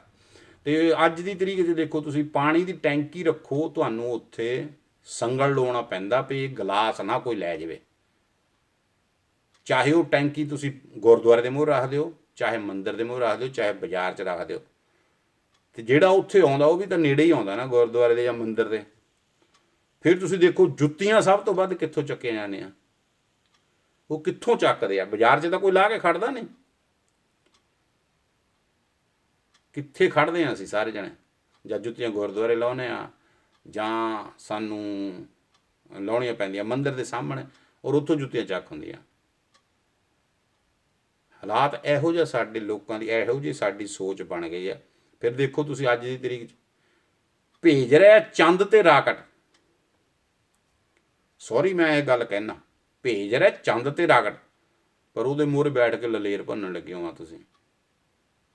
ਰਫੇਲ ਖਰੀਦੇ ਇੱਥੋਂ ਫਰਾਂਸ ਦੇ ਵਿੱਚੋਂ, ਤੇ ਸਾਡੇ ਦੇਸ਼ ਦਾ ਜਿਹੜਾ ਰੱਖਿਆ ਮੰਤਰੀ ਆ ਉਹਦੇ ਉੱਤੇ ਉਹ ਲੱਗਾ ਕਰਨਾ, ਚੰਗੀ ਗੱਲ ਆ। ਪਰ ਅਸੀਂ ਸੋਚ 'ਚ ਲੈ ਕੇ ਆ ਗਏ ਹਾਂ, ਕੀ ਲੋਕਾਂ ਨੂੰ ਦੱਸਣਾ ਚਾਹੁੰਦੇ ਹਾਂ ਵੀ ਅਸੀਂ ਧਾਰਮਿਕ ਆ, ਜਾਂ ਅਸੀਂ ਇਹ ਦੱਸਣਾ ਚਾਹੁੰਦੇ ਵੀ ਅਸੀਂ ਚੋਰ ਹਾਂ, ਅਸੀਂ ਤੁਹਾਡੇ ਸਾਹਮਣੇ ਡਰਾਮਾ ਕਰਦੇ ਹਾਂ। ਇਹ ਜਿਹੜੀਆਂ ਗੱਲਾਂ ਇਹ ਸਾਡੇ ਲਈ ਬਹੁਤ ਮਾੜੀਆਂ ਜੀ, ਪਰ ਕਰ ਕੁਛ ਨਹੀਂ ਸਕਦੇ। ਬਹੁਤ ਲੀਡਰ ਲੋਕ ਆ ਜਿਹੜੇ, ਉਹਨਾਂ ਨੂੰ ਇਹ ਗੱਲਾਂ ਦੀ ਸ਼ਾਇਦ ਚੰਗੀਆਂ ਨਹੀਂ ਲੱਗਣਗੀਆਂ ਸਾਡੀਆਂ, ਪਰ ਇਹ ਸੱਚਾਈ ਆ। ਨਾ ਉਹ ਘਟਿਆ, ਨਾ ਉਹ ਘਟਿਆ, ਤੇ ਨਾ ਤੀਜਾ, ਨਾ ਚੌਥਾ, ਨਾ ਪੰਜਵਾਂ ਘੱਟ ਆਉਣਾ। ਉਹ ਉਦੋਂ ਤੱਕ ਨਹੀਂ ਆਉਣਾ ਜਦੋਂ ਤੱਕ ਅਸੀਂ ਬਕਾਊ ਰਹਿਣਾ। ਮੈਂ ਆਪਣੇ ਸ਼ਹਿਰ ਦੀ ਗੱਲ ਦੱਸਦਾ, ਮੈਂ ਕਈ ਵਾਰੀ ਅੱਗੇ ਵੀ ਕੀਤੀ ਆ ਵੀ ਪਕੌੜਿਆਂ ਦੀ ਖਾਤਰ ਪੱਗਾਂ ਲਹਾ ਲਈਆਂ। ਇਲੈਕਸ਼ਨ ਦੇ ਵਿੱਚ ਕਿਸੇ ਬੰਦੇ ਨੇ ਚਾਹ ਪਕੌੜੇ, ਪਤਾ ਨਹੀਂ ਸੀ ਜਾਂ ਪਤਾ ਨਹੀਂ ਕੀ ਖੇਹ ਸੁਆਹ ਹੋਊਗਾ, ਪਰ ਟੋਕਿਆਂ ਦੇ ਵਿੱਚੋਂ ਪਕੌੜੇ ਚੱਕਣ ਲਈ ਜਾਂ ਜ਼ਮੀਨ ਤੋਂ ਪਕੌੜੇ ਚੱਕਣ ਲਈ ਸਾਡੇ ਬੰਦਿਆਂ ਨੇ ਪੱਗਾਂ ਲਹਾ ਲਈਆਂ, ਆਪਣੀਆਂ ਪੱਗਾਂ ਲੈ ਗਈਆਂ ਉਹਨਾਂ ਦੀਆਂ। ਤੇ ਤੁਸੀਂ ਆਪ ਹਿਸਾਬ ਲਓ, ਜਿੱਥੇ ਇੰਨੀ ਗੱਲ ਪਕੌੜਿਆਂ ਦੀ ਖਾਤਰ ਪੱਗ ਲੈ ਰਹੀ ਆ, ਤੇ ਉਹ ਬੰਦਿਆਂ ਨੂੰ ਤੇ ਜਿਹੜਾ ਕੰਬਲ ਦਿੰਦਾ ਜਾਂ 500 ਰੁਪਏ ਦਿੰਦਾ ਜਾਂ ਜੋ ਵੀ ਦਿੰਦਾ, ਉਹ ਕੀ ਉਹਦੇ ਕੋਲੋਂ ਨਹੀਂ ਕਰਵਾ ਸਕਦਾ। ਜੇ ਇੱਕ ਪਕੌੜੇ ਦੋ ਦੀ ਖਾਤਰ ਇੱਥੇ ਤੱਕ ਸਾਡੇ ਬੰਦੇ ਪੱਗਾਂ ਲਹਾ ਸਕਦੇ ਆ, ਤੇ ਜੇ ਆਪ ਸੋਚੋ ਉਹ ਲੋਕਾਂ ਦਾ ਕੀ, ਜਿਹੜੇ ਲੋਕ 200 400 ਲੈ ਕੇ ਕਿਹਨੂੰ ਕਿੱਧਰ ਕਰਨਗੇ। ਇਸ ਕਰਕੇ ਉਨੀ ਦੇਰ ਭੁੱਲ ਜਾਓ ਵੀ ਸਾਡੇ, ਉਹਨਾਂ ਦੁੱਖ ਤਾਂ ਬਹੁਤ ਲੱਗਦਾ ਉਹਨਾਂ ਨੂੰ, ਪੰਜਾਬੀਆਂ ਨੂੰ ਜੇ ਗੱਲ ਕਹੋ ਤਾਂ ਬੜੀ ਤਕਲੀਫ ਕਰਦੇ ਆ ਉਹ। ਤੇ ਮੈਂ ਆਪ ਦੇਖਿਆ ਜੀ ਸਾਡੇ ਇਲਾਕਿਆਂ ਦੇ ਵਿੱਚ 15-15 ਦਿਨ 20-20 ਦਿਨ ਲੰਗਰ ਚੱਲਦੇ ਆ, ਲੋਕਾਂ ਦੇ ਘਰ ਖਾਣ ਨੂੰ ਹੈ ਨਹੀਂ ਕਿਤੇ।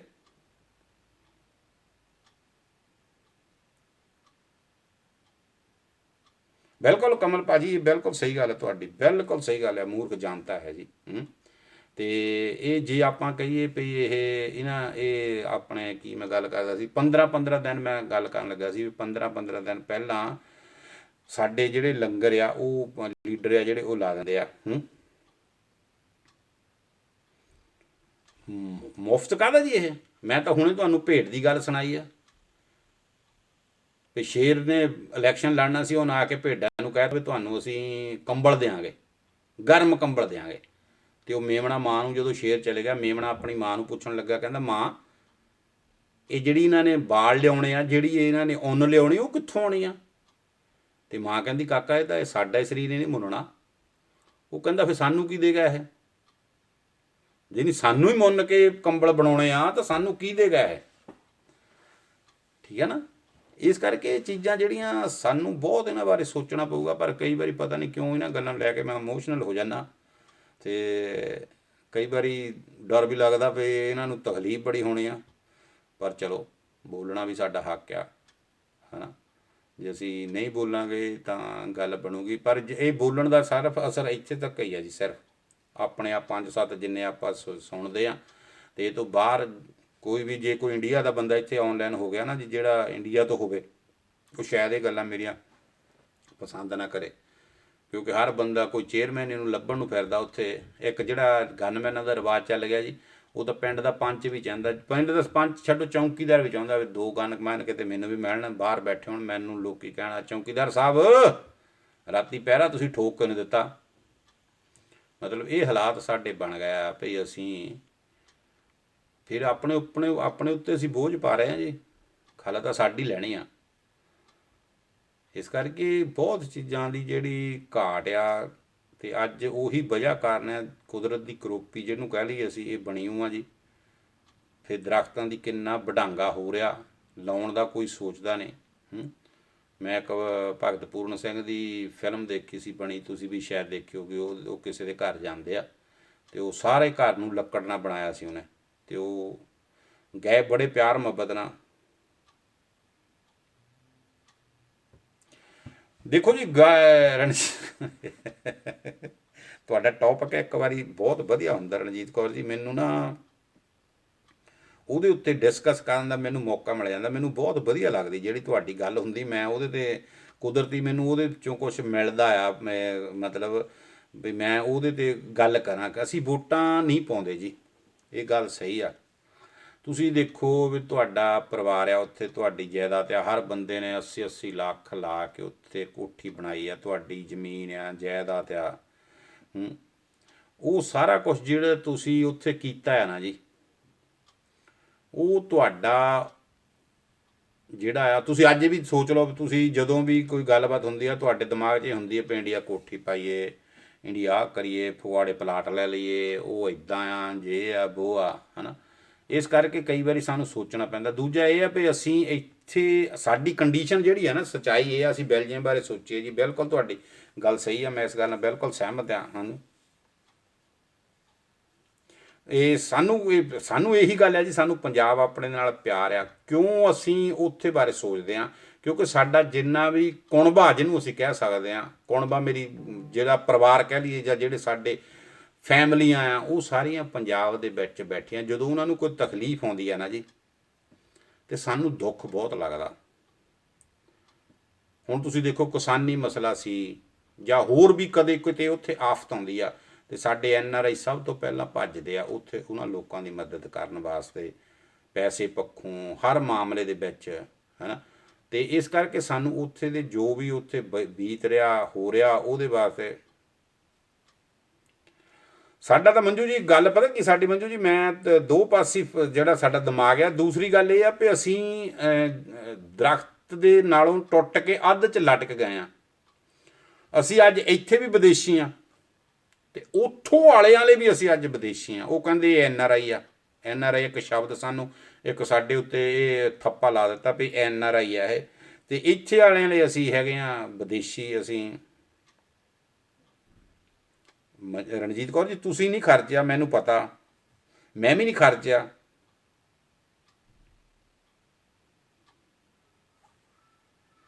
ਮੈਂ ਵੀ ਨਹੀਂ ਖਰਚਿਆ ਉੱਥੇ, ਪਰ ਸਾਡੀਆਂ ਯਾਦਾਂ ਤਾਂ ਹੈ ਨਾ।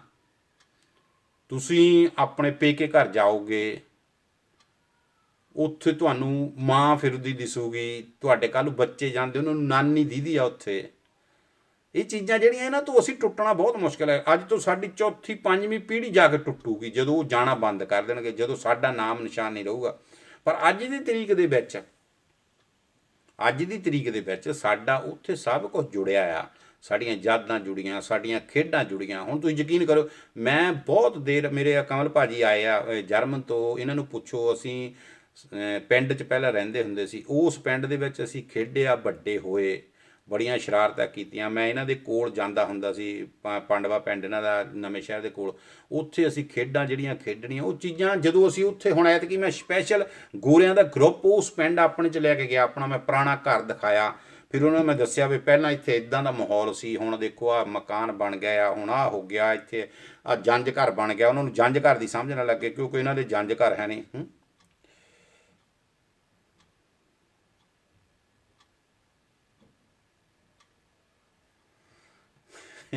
ਰਣਜੀਤ ਕੌਰ ਜੀ, ਪਤਾ ਕੀ ਗੱਲ ਆ, ਜਦੋਂ ਤੁਸੀਂ ਕਿਸੇ ਦਾ ਕਰਦੇ ਆ ਨਾ, ਤੇ ਉਹਦੇ ਕੋਲੋਂ ਉਮੀਦ ਨਾ ਰੱਖੋ, ਇਹ ਤੁਹਾਨੂੰ ਮੈਂ ਗੱਲ ਦੱਸ ਦਿੰਦਾ।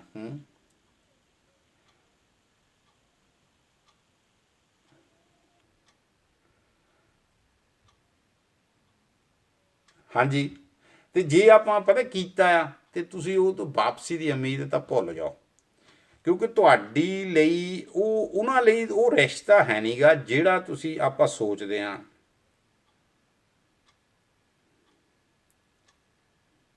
ਹਾਂਜੀ ਬਿਲਕੁਲ ਮੰਜੂ ਜੀ, ਤੁਹਾਡੀ ਗੱਲ ਬਿਲਕੁਲ ਸਹੀ ਆ। ਹਾਂਜੀ ਤੇ ਇਸ ਕਰਕੇ ਅਸੀਂ ਆਰੂਪੀ ਜੀ ਦੀ ਗੱਲ ਸਹੀ ਹੈ, ਨੇਕੀ ਕਰ ਖੂਹ ਮੇ ਡਾਲ।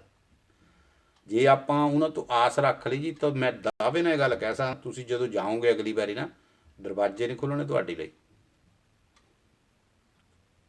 ਇਹ ਭੁੱਲ ਜਾਓ ਵੀ ਉੱਥੇ ਤੁਹਾਡੇ ਵਾਸਤੇ ਉਹ ਦਰਵਾਜ਼ੇ ਖੋਲ੍ਹ ਕੇ ਵੈਲਕਮ ਕਰਨਗੇ। ਇਹ ਤਾਂ ਦਰਵਾਜ਼ੇ ਉਨੀ ਦੇਰ ਖੁੱਲ੍ਹਦੇ ਆ ਜਿੰਨੀ ਦੇਰ ਤੁਸੀਂ ਉਹਨਾਂ ਲਈ ਸੋਚਦੇ ਆ, ਅਤੇ ਅਦਰਵਾਈਜ਼ ਜਿਹੜੇ ਦਰਵਾਜ਼ੇ ਉਹਨਾਂ ਦੇ ਤੁਹਾਡੇ ਲਈ ਬੰਦ ਆ। ਅਤੇ ਇਸ ਕਰਕੇ, ਪਰ ਕੀ ਕਰੀਏ, ਅਸੀਂ ਛੱਡ ਨਹੀਂ ਸਕਦੇ। ਅਸੀਂ ਜੇ ਕਹੀਏ ਨਾ, ਅਸੀਂ ਸਿਰਫ, ਹਾਂ ਬਿਲਕੁਲ ਜੀ, ਬਿਲਕੁਲ ਪੈਸਾ ਹੀ ਸਿਰਫ ਮੌਕਿਆ ਉੱਥੇ। ਅੱਜ ਤੋਂ ਕੋਈ 35 ਸਾਲ ਪਿੱਛੇ ਝਾਤੀ ਮਾਰੋ ਜੀ, ਜੇ ਕਿਤੇ ਨਾ ਪਿੰਡ ਦੇ ਵਿੱਚ, ਉਦੋਂ ਬਲੈਤੀਆ ਕਹਿੰਦੇ ਹੁੰਦੇ ਸੀ, ਬਲੈਤੀਆ ਜਾਂ 40 ਸਾਲ ਦੇਖ ਲਓ, ਜੇ ਕੋਈ ਪਿੰਡ ਦੇ ਵਿੱਚ ਕਿਸੇ ਬੰਦੇ ਨੇ ਆਉਣਾ, ਤੇ ਪਿੰਡ ਪੂਰੇ ਨੂੰ ਚਾਅ ਹੁੰਦਾ ਸੀ ਵੀ ਉਹ ਫਲਾਨੇ ਦਾ, ਪ੍ਰੀਤੋ ਦਾ, ਜਗੀਰੋ ਦਾ, ਬਿਸ਼ਨੀ ਦਾ, ਕਰਮੀ ਦਾ ਮੁੰਡਾ ਬਾਹਰੋਂ ਆਇਆ। ਤੇ ਉਹ ਕਈ ਵਾਰੀ ਇਦਾਂ ਦਾ ਵੀ ਮਾਹੌਲ ਆਉਣਾ, ਉਹਨੇ ਕਿਸੇ ਲਈ ਪੈਨ ਲੈ ਕੇ ਆਉਣਾ, ਕਿਸੇ ਨੂੰ ਕੁਛ ਦੇਣਾ, ਕਿਸੇ ਨੂੰ ਕਮੀਜ਼ ਦੇ ਦੇਣੀ। ਉਹ ਮਾਂ ਨੇ ਜਾਂ ਉਹਦੇ ਪੇ ਨੇ ਇਹ ਡਿਸੀਜਨ ਲੈਣਾ ਵੀ ਕਿਹਨੂੰ ਕੀ ਦੇਣਾ, ਜਿਨ੍ਹਾਂ ਦਾ ਉਹਨਾਂ ਦੇ ਨਾਲ ਵਿਹਾਰ ਚੰਗਾ ਹੋਣਾ ਤੇ ਉਹਨਾਂ ਨੇ ਦੇਣਾ। ਤੇ ਲੋਕਾਂ ਨੇ ਸ਼ਾਮ ਨੂੰ, ਮਤਲਬ 5-7 ਦਿਨ,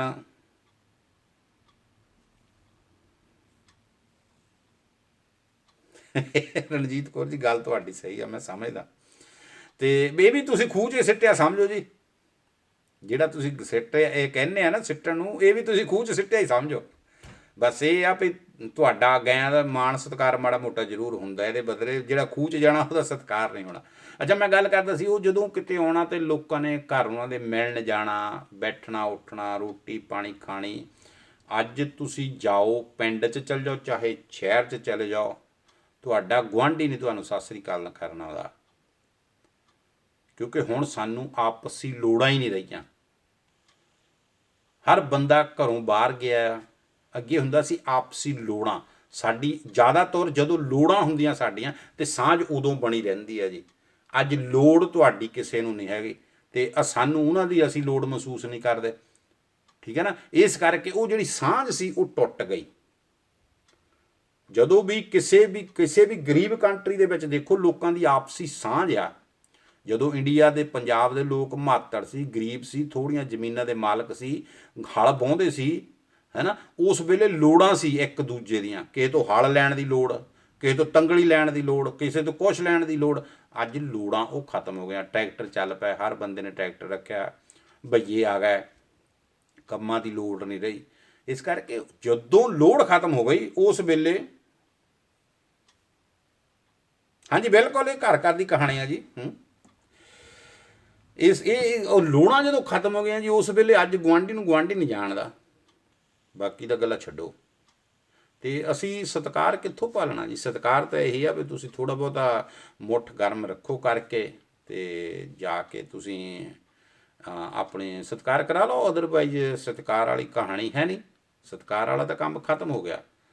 ਤੇ ਬਸ ਇਹ ਆ ਵੀ ਹੁਣ ਕਿਹੜੇ ਟੌਪਿਕ ਤੇ ਆਪਾਂ ਗੱਲ ਕਰੀਏ? ਸਾਰੇ ਟੌਪਿਕ ਸਾਰੇ ਗਰਮ ਆ। ਹਰ ਟੌਪਿਕ ਦੇ ਵਿੱਚ ਕਿਤੇ ਨਾ ਕਿਤੇ ਅਸੀਂ ਉਹ ਤੋਰੀ ਵਾਲਾ ਮਾਮਲਾ ਜਿੱਦਾਂ ਮੈਂ ਦੱਸਿਆ ਵੀ ਇਹਨਾਂ ਲੋਕਾਂ ਲਈ ਵੀ ਅਸੀਂ ਵਿਦੇਸ਼ੀ ਆ ਤੇ ਉਧਰ ਵਾਲਿਆਂ ਨੇ NRI ਆ। ਉਹ ਪਤਾ ਨਹੀਂ NRI ਦਾ ਕੀ ਮਤਲਬ ਸਮਝਦੇ ਆ। ਉਹ ਸੋਚਦੇ ਆ ਵੀ ਜਦੋਂ ਇਹ ਏਅਰਪੋਰਟ ਦਾ ਨੇੜੇ ਆਉਂਦਾ ਇਹਨਾਂ ਦਾ ਉਤਰਨ ਵਾਲਾ, ਜਿੱਦਾਂ ਹੁਣ ਬਰਸਲ ਦਾ ਲਾ ਲਓ ਸਾਡੇ, ਤੇ ਜਿਹੜਾ ਪਾਇਲਟ ਹੈ ਉਹ ਦੱਸ ਦਿੰਦਾ ਵੀ ਆਹ ਜਿਹੜੇ ਸੀਟਾਂ ਤੇ ਬੈਠੇ ਖੱਬੇ ਪਾਸੇ ਨੂੰ ਜਾਇਓ ਤੇ ਜਿਹੜੇ ਸੱਜੇ ਪਾਸੇ ਬੈਠੇ ਉਹ ਸੱਜੇ ਪਾਸੇ ਨੂੰ ਚਲ ਜਾਇਓ ਤੇ ਜਿਹੜੇ ਥੱਲੇ ਦਰਖਤ ਤੁਹਾਨੂੰ ਲਿਖਣੇ ਆ ਸੱਜੇ ਪਾਸੇ ਵਾਲਿਆਂ ਤੇ ਐਡਾਂ ਦੇ ਨੋਟ ਲੱਗੇ ਹੋ ਤੇ ਖੱਬੇ ਵਾਲਿਆਂ ਤੇ ਇੱਦਾਂ ਉਤਰਦੇ ਆ ਸਾਰੇ ਤੁਸੀਂ ਟੈਚੀ ਲੈ ਕੇ ਫਟਾਫਟ ਪਹਿਲਾਂ ਦਰਖਤਾਂ 'ਚ ਵੜਿਓ ਤਾਂ ਕਿ ਕੋਈ ਹੋਰ ਨੋਟ ਨਾ ਤੋੜ ਜਾਵੇ, ਜਿੱਦਾਂ ਸਟ੍ਰਾਬੇਰੀ ਅਸੀਂ ਤੋੜਨ ਨੂੰ ਭੱਜਦੇ ਹੁੰਦੇ ਸੀ। ਉੱਥੇ ਵਾਲੇ ਤਾਂ ਇਹ ਸੋਚਦੇ ਆ।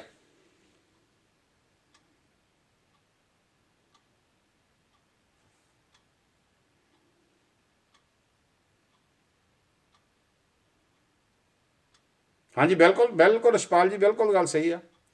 ਤੇ ਉਹ ਲੋਕ ਕੀ ਉੱਥੇ ਸਾਡੇ ਜਿਹੜੇ ਆ ਨਾ ਉਹ ਇਹ ਸੋਚਦੇ ਵੀ ਪਾਇਲਟ ਨੇ ਇਹਨਾਂ ਨੂੰ ਦੱਸ ਦੇਣਾ ਵੀ ਖੱਬੇ ਪਾਸੇ ਵਾਲੇ ਪਾਸੇ ਲੱਗੇ ਹੋ ਆ 1000 ਦੇ ਯੂਰੋ, ਸੱਜੇ ਪਾਸੇ ਲੱਗੇ ਹੋ ਆ 500 ਦੇ, ਪਰ ਉਹ ਜ਼ਿਆਦਾ ਲੱਗੇ ਹੋ। ਤੁਸੀਂ ਜੇ ਜ਼ਿਆਦਾ ਤੋੜਨੇ ਤਾਂ 500 ਵਾਲੇ ਫਟਾਫਟ ਤੋੜ ਲਿਓ ਤੇ ਖੱਬੇ ਪਾਸੇ ਵਾਲੇ ਨੂੰ ਇਸ਼ਾਰਾ ਕਰਦੇ ਵੀ ਤੁਸੀਂ 1000 ਵਾਲੇ ਵੱਲ ਚਲ ਜਾਓ, ਮਤਲਬ ਇਕੱਠੇ ਨਾ ਜਾਇਓ, ਲੜਾਈ ਹੋ ਪੈਣੀ ਆ ਤੁਹਾਡੀ। ਇਸ ਕਰਕੇ ਫਟਾਫਟ ਜਹਾਜ਼ ਉਤਰਦੇ ਆ, ਤੁਸੀਂ ਜਾਣਾ ਪਟੇ ਤੇ ਟੈਚੀ ਚੱਕਣਾ, ਟੈਚੀ ਚੱਕ ਕੇ ਬਾਹਰ ਨਿਕਲਣਾ, ਕੱਪੜੇ ਸਾਰੇ ਸਿੱਟ ਦਿਓ, ਨੋਟ ਤੋੜ ਲਿਓ ਫਟਾਫਟ। ਆਹ ਹਾਲਾਤ ਉੱਥੇ ਦੇ ਲੋਕ ਸਾਡੇ ਬਾਰੇ ਸੋਚਦੇ ਆ।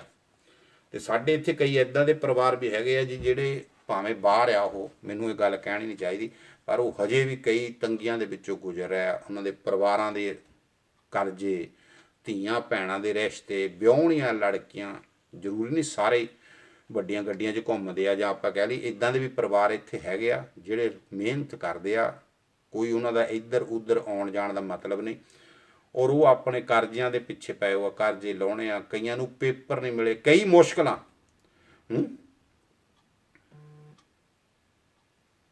ਹਾਂਜੀ ਬਿਲਕੁਲ ਮਿਹਨਤ ਕਰਦੇ ਆ ਆਪਾਂ, ਬਿਲਕੁਲ ਕਰਦੇ ਆ ਜੀ, ਪਰ ਫਿਰ ਵੀ ਬਹੁਤ ਇੱਦਾਂ ਦੇ ਲੋਕ ਹੈਗੇ ਜਿਹੜੇ 10-10 12-12 ਸਾਲ ਤੋਂ ਇੱਥੇ ਬੈਠੇ ਮਿਹਨਤ ਕਰਦੇ ਆ। ਉਹਨਾਂ ਦੀਆਂ ਜ਼ਮੀਨਾਂ ਦਾ, ਜਾਇਦਾਦਾਂ ਦਾ ਮਸਲੇ, ਧੀਆਂ ਭੈਣਾਂ ਦੇ ਰਿਸ਼ਤੇ, ਪਰਿਵਾਰ ਦੇ ਵਿੱਚ ਕਈਆਂ ਦੇ ਵਿੱਚ 3-4 ਲੜਕੀਆਂ ਬੇਟੀਆਂ, 4 ਬੰਦਾ, ਉਹਨਾਂ 'ਚੋਂ ਇੱਕ ਬਾਹਰ ਆਉਂਦਾ, ਉਹ ਵਿਚਾਰਾ ਸਾਰੀ ਉਮਰ ਨਿਆਣਿਆਂ ਦੇ ਵਿਆਹਾਂ ਦੇ ਵਿੱਚ ਲੰਘ ਜਾਂਦੇ ਉਹਦੇ। ਤੇ ਜੇ ਆਪਾਂ ਕਹੀਏ ਵੀ ਉਹਨੂੰ ਜਾ ਕੇ ਉੱਥੋਂ ਕੁਛ ਮਿਲਣਾ, ਨਾ ਨਾ ਨਾ ਨਾ ਭੁੱਲ ਜਾਓ, ਉਹਨੂੰ ਜਾ ਕੇ ਨਹੀਂ ਮਿਲਣਾ। ਉਹਨੂੰ ਸਾਰੀ ਜ਼ਿੰਦਗੀ ਆਪਣੀ ਵਿਚਾਰੇ ਨੇ ਇੱਥੇ ਗਾਲ ਦਿੱਤੀ। ਕਈ ਤਾਂ ਇੱਦਾਂ ਦੇ ਵੀ ਮੈਂ ਬੰਦੇ ਦੇਖੇ ਜਿਨ੍ਹਾਂ ਦੇ ਹਜੇ 50-50 ਸਾਲ ਦੀ ਉਮਰ ਹੋ ਗਈ, ਆਪਣੇ ਵਿਆਹ ਨਹੀਂ ਹੋਏ, ਖਾਨਦਾਨ ਨੂੰ ਨਹੀਂ ਸਾਰਾ ਵਿਆਹ ਤਾ।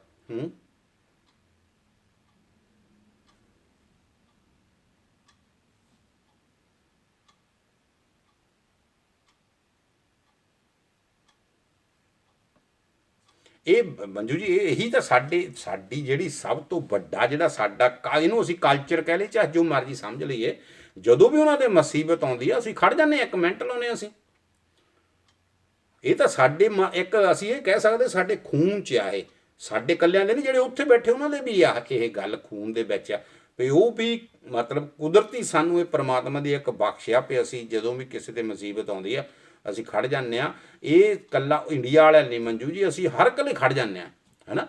ਪਰ ਪ੍ਰੋਬਲਮ ਇਹ ਆ ਵੀ ਉੱਥੇ ਸਾਡੀ ਕਦਰ ਹੈ, ਕਦਰ ਨਹੀਂ। ਤੇ ਜੇ ਕਦਰ ਨਹੀਂ ਤੇ ਫਿਰ ਅਸੀਂ ਰੱਬ ਦੇ ਨਾਂ 'ਤੇ ਕਰੀ ਜਾਈਏ, ਫਿਰ ਅਸੀਂ ਆਪਾਂ ਇਹ ਆਸ ਰੱਖ ਕੇ ਨਾ ਕਰੀਏ ਵੀ ਇਹਦੇ ਲਈ ਸਾਨੂੰ ਉਹ ਧੰਨਵਾਦ ਕਰਨਗੇ ਜਾਂ ਕੋਈ ਸਾਨੂੰ ਇਹਦਾ ਸਿਲਾ ਮਿਲੂਗਾ। ਨਾ ਨਾ, ਸਾਡਾ ਜਿਹੜਾ ਧਰਮ ਆ ਉਹ ਇਹੀ ਆ ਵੀ ਅਸੀਂ ਚੁੱਪ ਕਰਕੇ ਸੇਵਾ ਦੇ ਵਿੱਚ ਲੱਗੇ ਰਹੀਏ।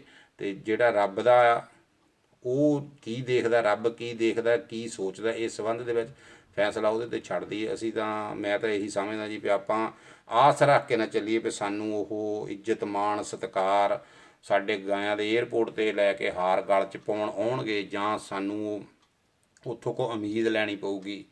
ਇਹ ਗੱਲ ਨਹੀਂ ਹੈਗੀ। ਤੁਸੀਂ ਇੱਕ ਵਾਰੀ ਜਾਓ ਇੰਡੀਆ, ਤੁਹਾਨੂੰ ਮੈਂ ਗੱਲ ਦੱਸਦਾ, ਮੰਨ ਲਓ ਤੁਸੀਂ ਉੱਥੇ ਕਿਸੇ ਨੂੰ ਝੂਠ ਬੋਲਦੇ ਹੋ ਵੀ ਮੇਰੀ ਟਿਕਟ ਜਿਹੜੀ ਉਹ ਗੁੰਮ ਹੋ ਗਈ, ਮੈਨੂੰ ਨਵੀਂ ਲੈਣੀ ਪੈਣੀ ਆ, 10,000 ਰੁਪਇਆ ਦੇ, ਤਾਂ ਮੈਨੂੰ ਨਹੀਂ ਲੱਗਦਾ ਕੋਈ ਨੇੜੇ ਖੜ ਜਾਵੇ। ਇਹ ਹਾਲਾਤ ਉੱਥੇ ਤੁਹਾਡੇ ਆ, ਤੇ ਤੁਹਾਡੇ ਕੋਲੋਂ ਅਗਲਾ ਮੂੰਹ ਚੱਕ ਕੇ ਲੱਖ ਰੁਪਏ ਮੰਗ ਲੈਂਦਾ। ਇਹੋ ਜਿਹੇ ਹਾਲਾਤ ਆ। ਇਸ ਕਰਕੇ ਜੋ ਤੁਸੀਂ ਕਰਦੇ ਆ ਉਹ ਠੀਕ ਤਰੀਕੇ ਨਾਲ ਲੱਗੇ ਰਹੋ। ਬਸ ਇਹ ਸੋਚ ਕੇ ਲੱਗੇ ਲਓ ਵੀ ਰੱਬ ਦੇਖਦਾ, ਚਾਹੇ ਉਹ ਭੈਣ ਦੀ ਮਦਦ ਹੈ, ਚਾਹੇ ਭਰਾ ਦੀ ਮਦਦ ਹੈ, ਚਾਹੇ ਦੇਰ ਦੀ ਹੈ, ਜੇਠ ਦੀ ਹੈ, ਜਿਹਦੀ ਵੀ ਮਦਦ ਆ, ਜਾਂ ਕਿਸੇ ਸੱਤ ਬਗਾਨੇ ਦੀ ਵੀ ਆ, ਤੁਹਾਨੂੰ ਜੇ ਲੱਗਦਾ ਵੀ ਇਹਨੂੰ ਲੋੜ ਆ, ਬਸ ਕਿਸੇ ਦੇ ਬਿਲਕੁਲ ਰੂਪੀ ਜੀ ਕਿਸੇ ਤੇ ਉਮੀਦ ਨਾ ਰੱਖੋ, ਤੁਸੀਂ ਬਸ ਜੋ ਕਰਦੇ ਜਾਓ। ਤੇ ਵੈਸੇ ਅਸੀਂ ਜਿਹੜੇ ਪੰਜਾਬੀ ਕਮਿਊਨਿਟੀ ਦੇ ਲੋਕ ਆ, ਇਹਦਾ ਸੰਬੰਧ ਕੱਢਦੇ ਹਾਂ, ਤੇ ਉਹ ਚਾਹੇ ਅਸੀਂ ਗੁਰਦੁਆਰੇ ਤੇ ਲਾ ਦਿੰਦੇ, ਚਾਹੇ ਕਿਸੇ ਗਰੀਬ ਦੀ ਧੀ ਭੈਣ ਤੇ ਲਾ ਦਿੰਦੇ। ਮੈਂ ਤਾਂ ਜੀ ਇਹੀ ਸੋਚਦਾ ਹੁਣ ਵੀ ਕਿਸੇ ਗੁਰਦੁਆਰੇ ਦੇਣ ਦੀ ਬਜਾਏ, ਮੈਂ ਨਹੀਂ ਗੁਰਦੁਆਰੇ ਦੇ ਖਿਲਾਫ ਨਹੀਂ ਮੈਂ ਹੈਗਾ ਜੀ, ਜੇ ਮੈਨੂੰ ਕੋਈ ਕਹੇ ਮੇਰਾ ਸਤਿਕਾਰ ਆ, ਮੈਂ ਪਰਮਾਤਮਾ ਦਾ ਕਰਦਾ। ਪਰ ਅੱਜ ਦੀ ਤਰੀਕ ਦੇ ਵਿੱਚ ਸਾਡੇ ਹੋਰ ਬਹੁਤ ਭੈਣ ਭਰਾ ਇੱਦਾਂ ਦੇ ਆ ਜਿਨ੍ਹਾਂ ਨੂੰ ਪੈਸਿਆਂ ਦੀ ਲੋੜ ਆ, ਜਿਹੜੇ ਬਹੁਤ ਮਾਤੜ ਆ। ਜੇ ਅਸੀਂ ਥੋੜ੍ਹੀ ਬਹੁਤੀ ਹਿੰਮਤ ਕਰੀਏ,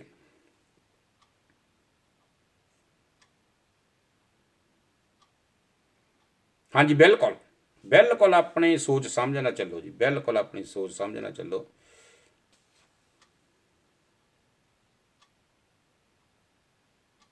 ਕੋਈ ਵੀ ਨਹੀਂ ਜੀ, ਕੋਈ ਵੀ ਨਹੀਂ, ਅਸ਼ਵਨੀ ਜੀ, ਅਸ਼ਵਨੀ ਜੀ ਆਏ ਆ, ਹਾਂਜੀ। ਰੱਬ ਤੇ ਆਸ ਰੱਖੋ, ਬਿਲਕੁਲ ਬਿਲਕੁਲ ਇਹ ਗੱਲ ਸਹੀ ਆ।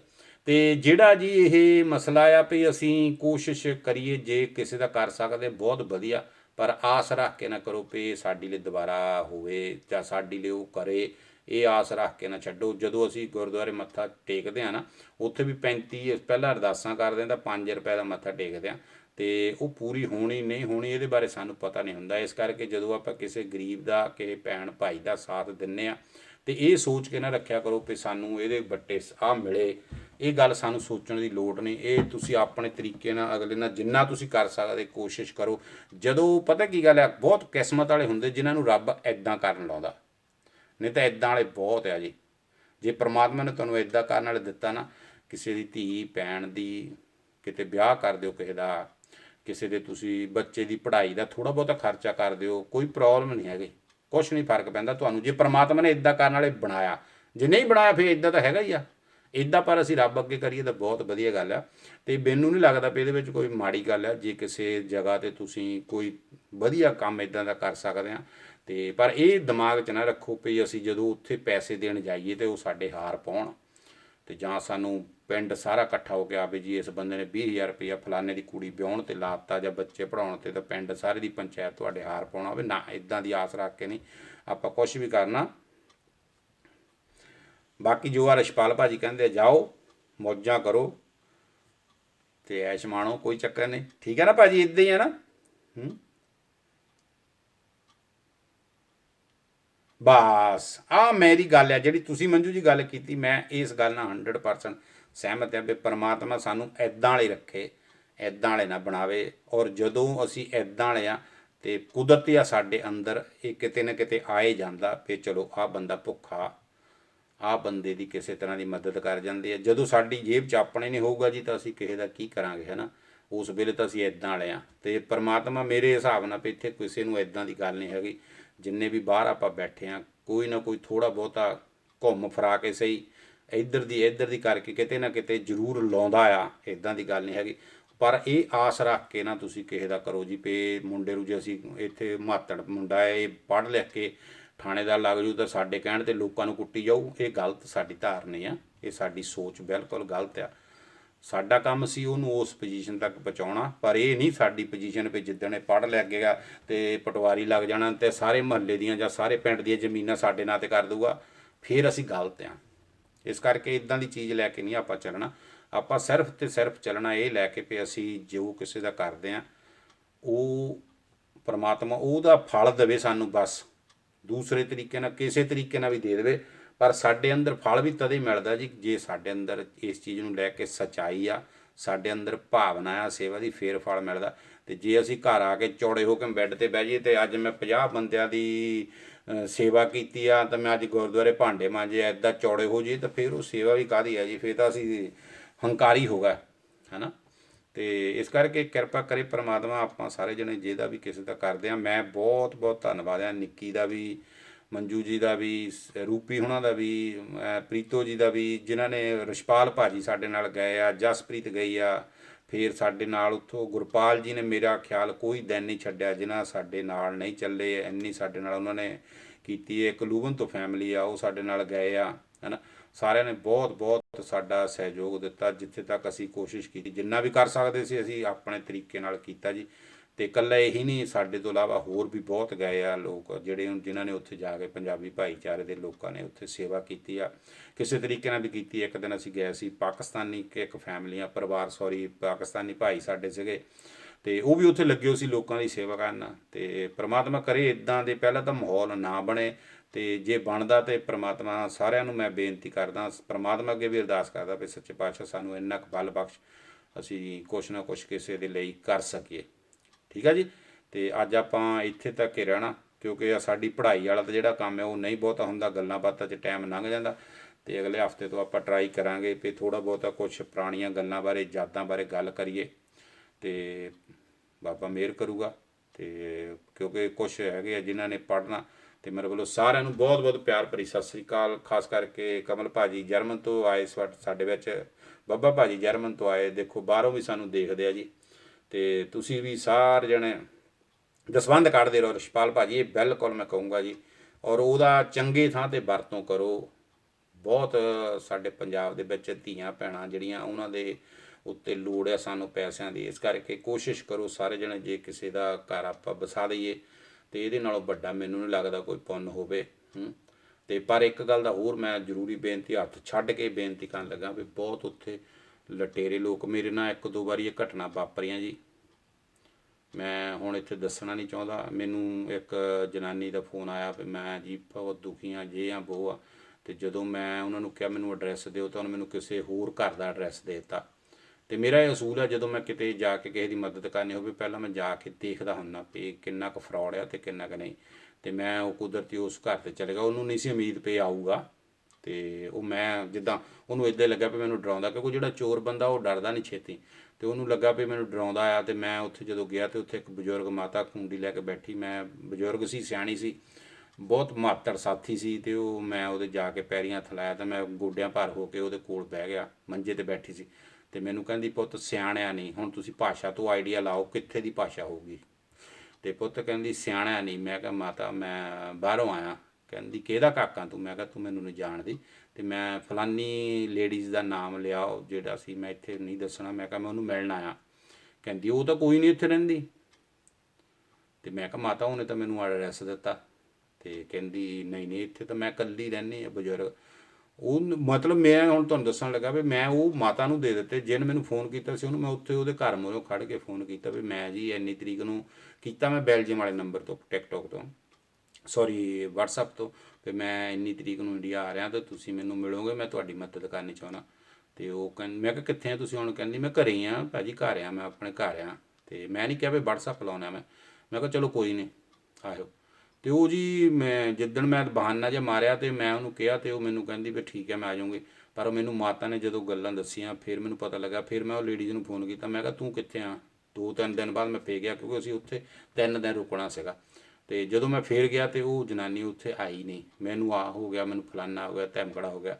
ਅਖੀਰ ਤੁਹਾਨੂੰ ਪਤਾ ਜਿਹਨੇ ਪੈਸੇ ਦੇਣੇ ਉਹ ਬਹੁਤ ਕੁਛ ਕਈ ਵਾਰ ਲੱਭਦਾ। ਹਾਂਜੀ ਬਿਲਕੁਲ ਮਜ਼ਾਕ ਉਡਾਉਂਦੇ ਆ ਜੀ, ਬਿਲਕੁਲ ਬਿਲਕੁਲ ਮਜ਼ਾਕ ਉਡਾਉਂਦੇ। ਤੇ ਉਹ ਜੀ ਮੈਂ ਉਹਨੂੰ ਫੜ ਲਿਆ। ਤੇ ਮੈਨੂੰ ਬਾਅਦ ਵਿੱਚ ਲੱਗਾ ਵੀ ਉਹ ਬਹੁਤ ਲੋਕਾਂ ਤੋਂ ਇੱਦਾਂ ਹੀ ਪੈਸੇ ਠੱਗੀ ਜਾਂਦੀ ਆ। ਉਹਦਾ ਹਸਬੈਂਡ ਜਿਹੜਾ ਉਹ ਕੁਵੈਤ ਦੇ ਵਿੱਚ ਆ, ਗੱਡੀ ਰੱਖੀ ਉਹਨ ਟੌਪ ਦੀ। ਇਹ ਤੋਂ ਬਾਅਦ ਮੈਨੂੰ ਪਤਾ ਲੱਗਾ ਵੀ 3 ਬੈਲਜੀਅਮ ਦੇ ਹੋਰ ਲੋਕਾਂ ਤੋਂ ਵੀ ਪੈਸੇ ਉਹ ਠੱਗ ਲਗਈ। ਫਿਰ ਉਹਨਾਂ ਬੰਦਿਆਂ ਨਾਲ ਜਦੋਂ ਗੱਲ ਹੋਈ, ਕਿਤੇ ਇੱਦਾਂ ਅਸੀਂ ਬੈਠੇ ਸੀ, ਮੈਂ ਉੱਥੇ ਗੱਲ ਕੀਤੀ, ਉਹ ਕਹਿੰਦੇ ਯਾਰ ਉਹ ਤਾਂ ਅਸੀਂ ਵੀ ਭੇਜਿਆ ਉਹਨੂੰ। ਦੇਖੋ ਕਿੱਦਾਂ ਦੇ ਲੋਕ ਆ। ਇਸ ਕਰਕੇ ਕੋਸ਼ਿਸ਼ ਕਰੋ, ਜੇ ਤੁਸੀਂ ਕਿਸੇ ਦਾ ਉੱਥੇ ਕਰਦੇ ਆ। ਤੇ ਸਾਡੇ ਹੁਣ ਜਿਹੜੇ ਅਸ਼ਵਨੀ ਜੀ ਬੈਠੇ ਸੀ ਹੁਣੇ, ਮੈਂ ਬੋਲੇ ਸੀ, ਮੈਂ ਜਦੋਂ ਵੀ ਕਿਤੇ ਉੱਥੇ ਇੰਡੀਆ ਦੇ ਵਿੱਚ ਇੱਦਾਂ ਦਾ ਕੋਈ ਆਪਣੇ ਸ਼ਹਿਰ ਦਾ ਕਰਨਾ ਹੋਵੇ, ਮੈਂ ਹਮੇਸ਼ਾ ਇਹਨਾਂ ਦੇ, ਕਿਉਂਕਿ ਅਸੀਂ ਜੰਗ ਪੀਸ ਕੌਂਸਲ ਬਣਾਈ ਆ ਉੱਥੇ, ਤੇ ਮੈਂ ਉਹ ਡਾਇਰੈਕਟਰ ਆ ਉਹਦੇ ਵਿੱਚ। ਤੇ ਜਦੋਂ ਅਸੀਂ ਮਤਲਬ ਕੁਆਰੇ ਸੀ ਉਦੋਂ ਦੀ ਉਹ ਬਣੀ ਹੋਆ, ਤੇ ਸਾਰੇ ਸਮਾਜ ਭਲਾਈ ਦੇ ਕੰਮ ਕਰਦੇ ਸੀ। ਕੋਈ ਵੀ ਮੈਨੂੰ ਇਹਨਾਂ ਨੂੰ ਪੁੱਛਣ ਦੀ ਲੋੜ ਨਹੀਂ ਹੁੰਦੀ ਵੀ ਅਸ਼ਵਨੀ ਜੀ ਇਹ ਪੈਸਾ ਕਿੱਥੇ ਜਾਣਾ, ਕਿਉਂਕਿ ਮੈਨੂੰ ਭਰੋਸਾ ਗਲਤ ਜਗ੍ਹਾ ਨਹੀਂ ਕਿਤੇ ਜਾਣਾ। ਇਸ ਕਰਕੇ ਜਦੋਂ ਵੀ ਤੁਸੀਂ ਕਿਤੇ ਕਰਦੇ ਆ ਤਾਂ ਕੋਸ਼ਿਸ਼ ਕਰੋ ਕਿ ਉਸ ਤਰੀਕੇ ਨਾਲ ਕਰੋ ਜਿਹੜਾ ਤੁਹਾਨੂੰ ਯਕੀਨ ਹੋਵੇ। ਕਈ ਵਾਰੀ ਅਸੀਂ ਅਗਲੇ ਦੇ ਹੰਝੂ ਦੇਖ ਕੇ ਪਿਘਲ ਜਾਂਦੇ ਆ, ਮੁੜ ਕੇ ਉਹ ਚੋਰ ਨਿਕਲਦਾ, ਕਿਉਂਕਿ ਉਹਨੂੰ ਤਜਰਬਾ, ਉਹਨੂੰ ਪਤਾ ਰੋ ਕੇ ਇੱਥੇ ਮਸਲਾ ਹੱਲ ਹੋਣਾ। ਇਸ ਕਰਕੇ ਕੋਸ਼ਿਸ਼ ਕਰੋ ਜਦੋਂ ਵੀ ਤੁਸੀਂ ਕੁਛ ਕਰਦੇ ਆ, ਪਹਿਲਾਂ ਟਰਾਈ ਕਰੋ ਖੁਦ ਜਾ ਕੇ ਉਸ ਜਗ੍ਹਾ ਨੂੰ ਦੇਖੋ, ਹਾਲਾਤ ਨੂੰ ਦੇਖੋ। ਤੁਹਾਨੂੰ ਲੱਗਦਾ ਫਿਰ ਕਰੋ, ਨਹੀਂ ਤਾਂ ਕੋਈ ਲੋੜ ਨਹੀਂ। ਜਿਹੜੇ ਤਰੀਕੇ ਨਾਲ ਤੁਸੀਂ ਕਰਦੇ ਆ ਉਹ ਤਰੀਕਾ ਪਹਿਲਾਂ ਉਹਦੇ ਵਿੱਚ ਸੁਧਾਰ ਲਿਆਓ, ਨਹੀਂ ਤਾਂ ਤੁਹਾਨੂੰ ਲੋਕ ਲੁੱਟ ਕੇ ਖਾ ਜਾਣਗੇ।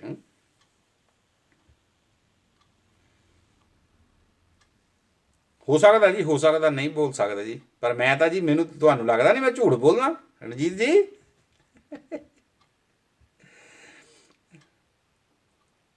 ਤੇ ਹਾਂ, ਜਾਣਕਾਰੀ ਰਿਸ਼ਪਾਲ ਜੀ ਪਹਿਲਾਂ ਲਓ, ਇਹ ਬਹੁਤ ਜ਼ਰੂਰੀ ਆ। ਤੇ ਚਲੋ ਜੀ, ਮੈਂ ਤੁਹਾਡੇ ਹੋਰ 5 ਮਿੰਟ ਲੈ ਲਿਆ। ਬਹੁਤ ਬਹੁਤ ਤੁਹਾਡਾ ਸਾਰਿਆਂ ਦਾ ਧੰਨਵਾਦ ਇਹ ਹੈ ਗੱਲ ਸੁਣਾਉਣ ਵਾਸਤੇ, ਕਿਉਂਕਿ ਇਹਦੇ ਵਿੱਚ ਵੀ ਬਚਾਅ ਆ। ਤੁਹਾਨੂੰ ਉੱਥੇ ਠੱਗ ਵੀ ਬਹੁਤ ਟੱਕਰ ਜਾਣਗੇ। ਤੇ ਕੋਸ਼ਿਸ਼ ਆਪਾਂ ਕਰੀਏ ਉਹਨਾਂ ਲੋਕਾਂ ਦੀ ਮਦਦ ਕਰੀਏ ਜਿਨ੍ਹਾਂ ਦੀ ਲੋੜ ਆ, ਜਿਨ੍ਹਾਂ ਦੇ ਬਹੁਤ ਇੱਦਾਂ ਦੇ ਹੈਗੇ ਆ ਜੀ ਘਰ, ਜਿਨ੍ਹਾਂ ਨੂੰ ਅਸੀਂ ਮਤਲਬ ਮੈਂ ਅਗਲੇ ਹਫ਼ਤੇ ਫੇਰ ਦੱਸੂਗਾ ਜਿੱਥੇ ਅਸੀਂ ਮਦਦ ਕਰ ਸਕਦੇ ਹਾਂ।